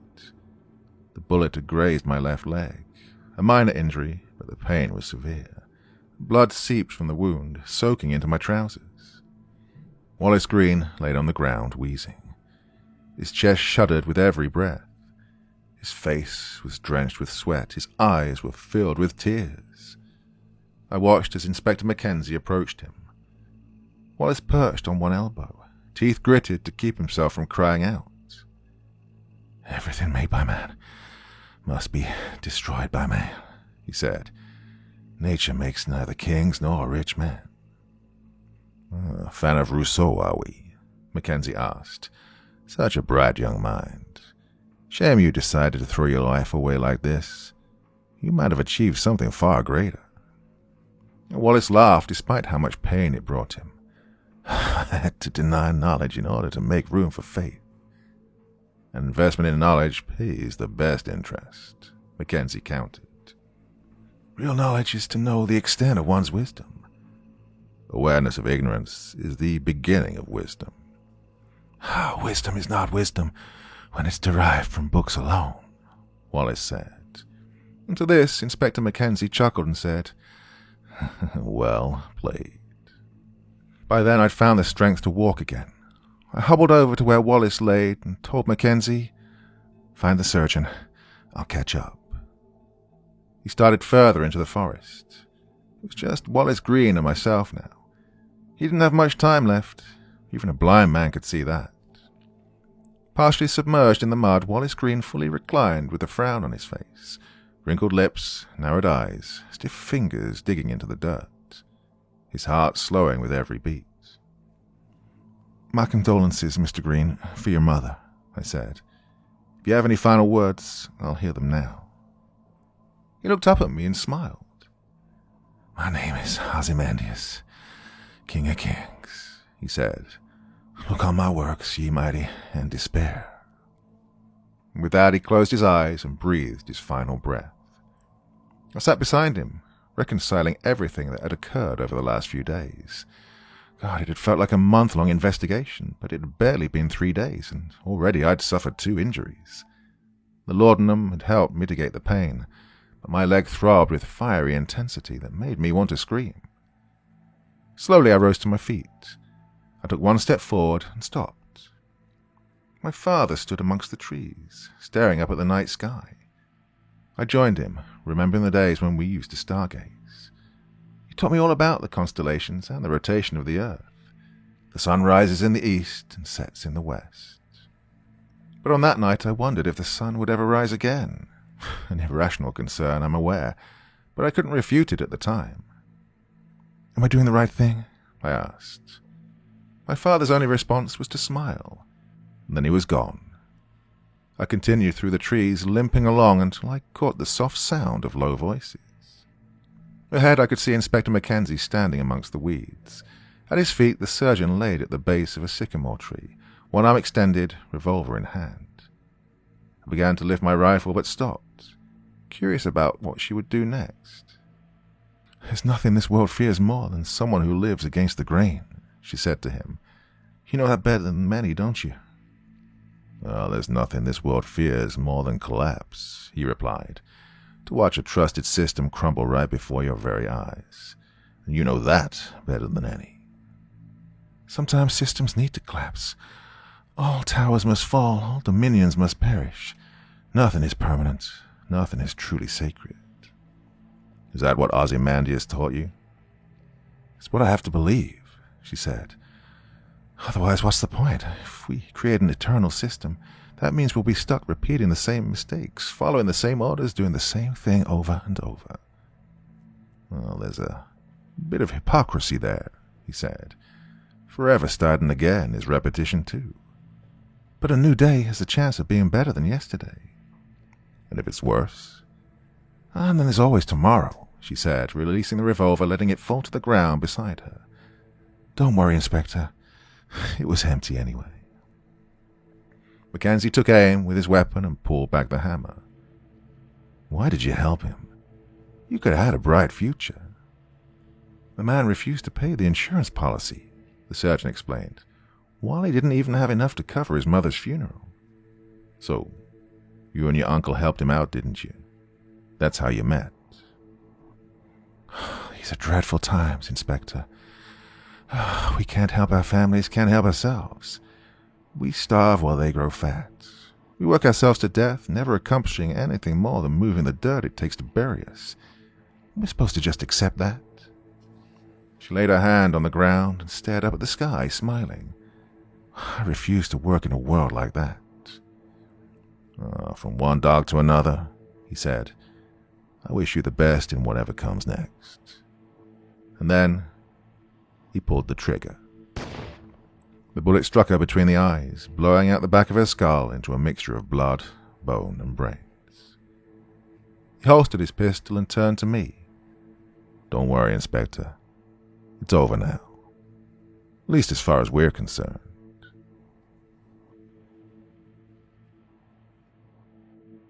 Thursday, October 8th, 1891. Inspector Eleanor Darcy. After the shootout at Mayor Wright's estate, the police came to collect the bodies and make their official reports. Inspector Mackenzie and I gave our testimonies, wrote reports of our findings, and cleared from the scene. We were kept at our local lodging for the remainder of the night, and when morning came, Chief Burris delivered us to the train station himself. We found a journal amongst Mr. Green's things, he explained. There's a passage near the end that you might want to see.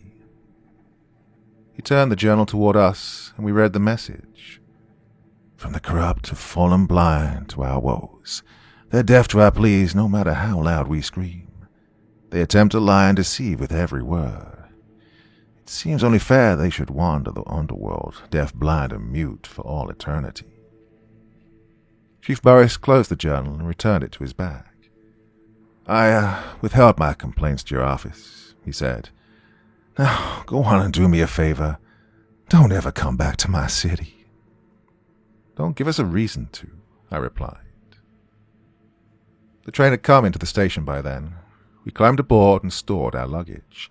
We found a pair of seats in the common car and smoked while we waited for the train to depart from the station. Once we were in motion, I turned to Inspector Mackenzie. Hey, you really think we made a difference here? Oh, we made a difference.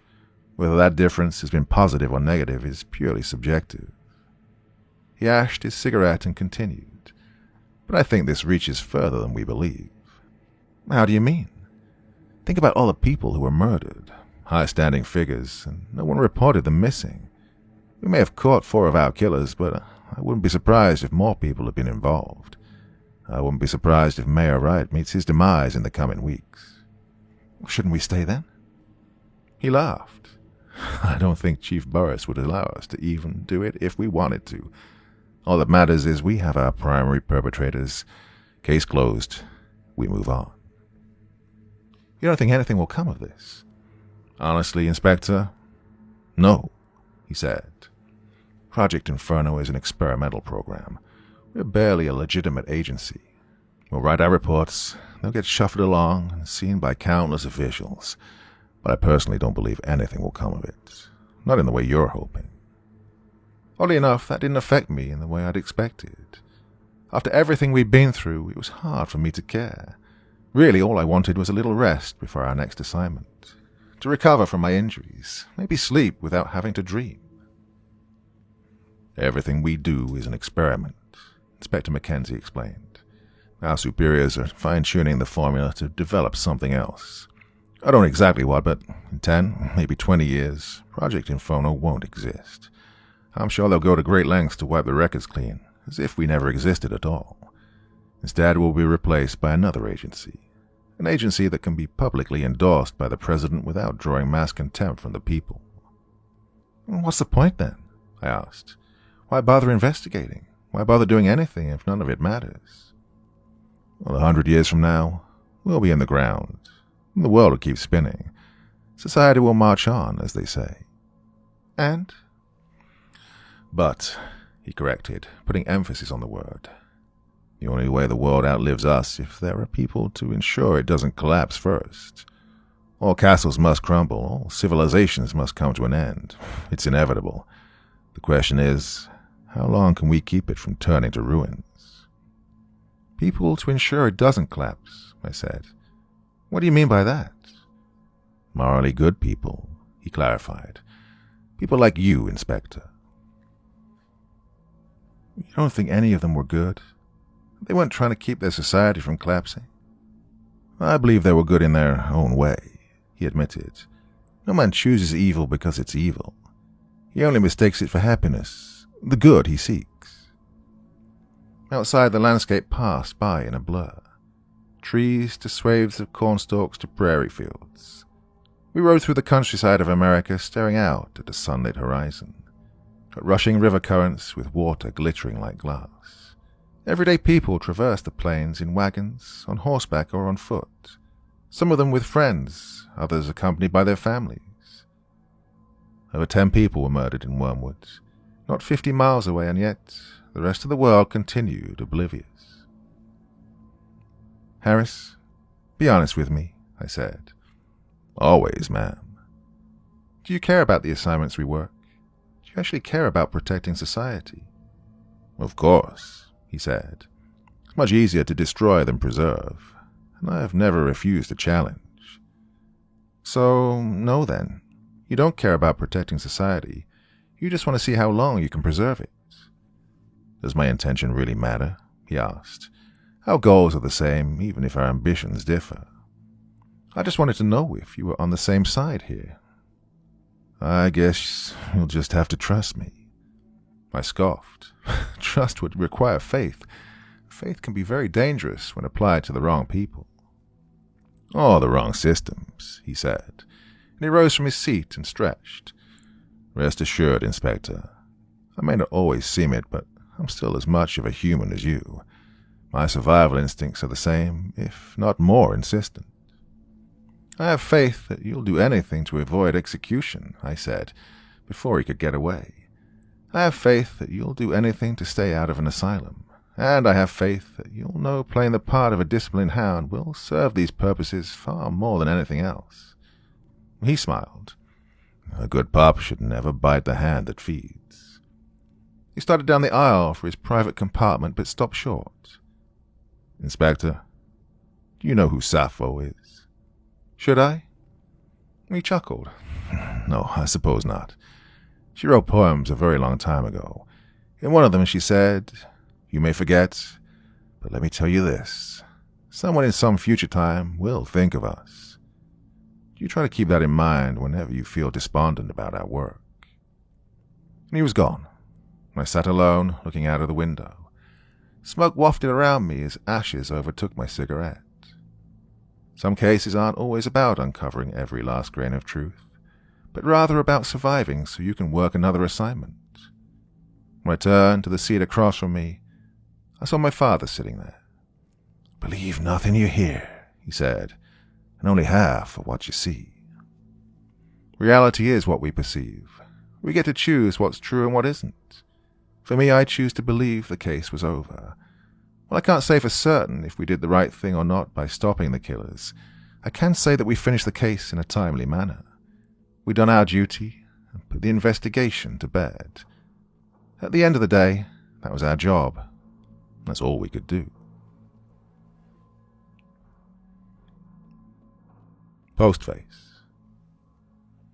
Again, I feel it's important to remind readers that the following information came from the entries provided by Inspector Eleanor Darcy and her partner, Inspector Harris Mackenzie, Both were agents with Project Inferno during the late 19th century, which would later be adapted into what we now know as the Federal Bureau of Investigation. This forerunner experimental program, known as Project Inferno, aligned renowned detectives with criminal-coded individuals so to assist local police departments across America. Since its inception, the program has been forgotten due to its morally questionable decisions and lack of government regulation. The prior story was adapted from entries written by Inspector Eleanor Darcy and Inspector Harris Mackenzie, detailing their 11th case together, an assignment known as the Wormwood Murders. These entries were updated to adhere to contemporary English.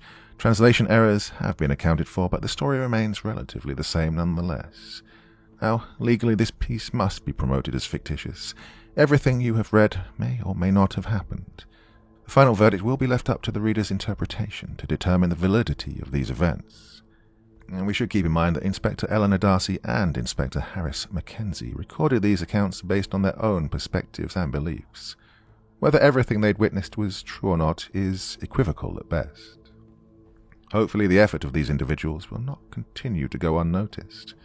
Whether you agree with their choices, actions, or ideals is subjective. Regardless, I believe it's important to still acknowledge their existence and contributions to society. Thank you for reading.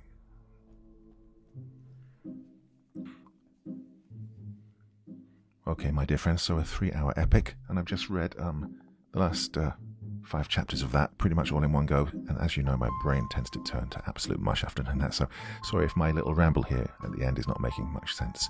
Oh, it's been a long time since I did one of these 3-hour classics, and, well, I'm glad it's over, to be honest with you. I really enjoyed that one, and I hope you all did too. So thoughts, feelings, anything you want to say in the comment section below the video, and as ever, I'll do my best to join in the conversation.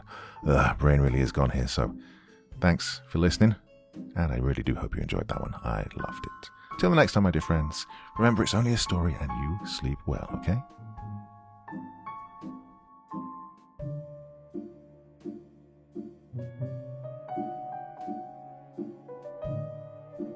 Thank you so much for taking the time to listen to this story today. It really means a lot to me and to the author of the story, of course. Well, if you want to know more about me, I'm pretty much everywhere on social media. You can find me on Facebook, Twitter, Instagram. You can download my music on SoundCloud. I've got a Patreon if you feel like. Throw me $1 or $2. Very much appreciated. And of course, on Reddit, I have a place where you can leave stories if you want me to read one that you've written. Well, hoping to see you all again very soon. Till then, sweet dreams. Bye-bye.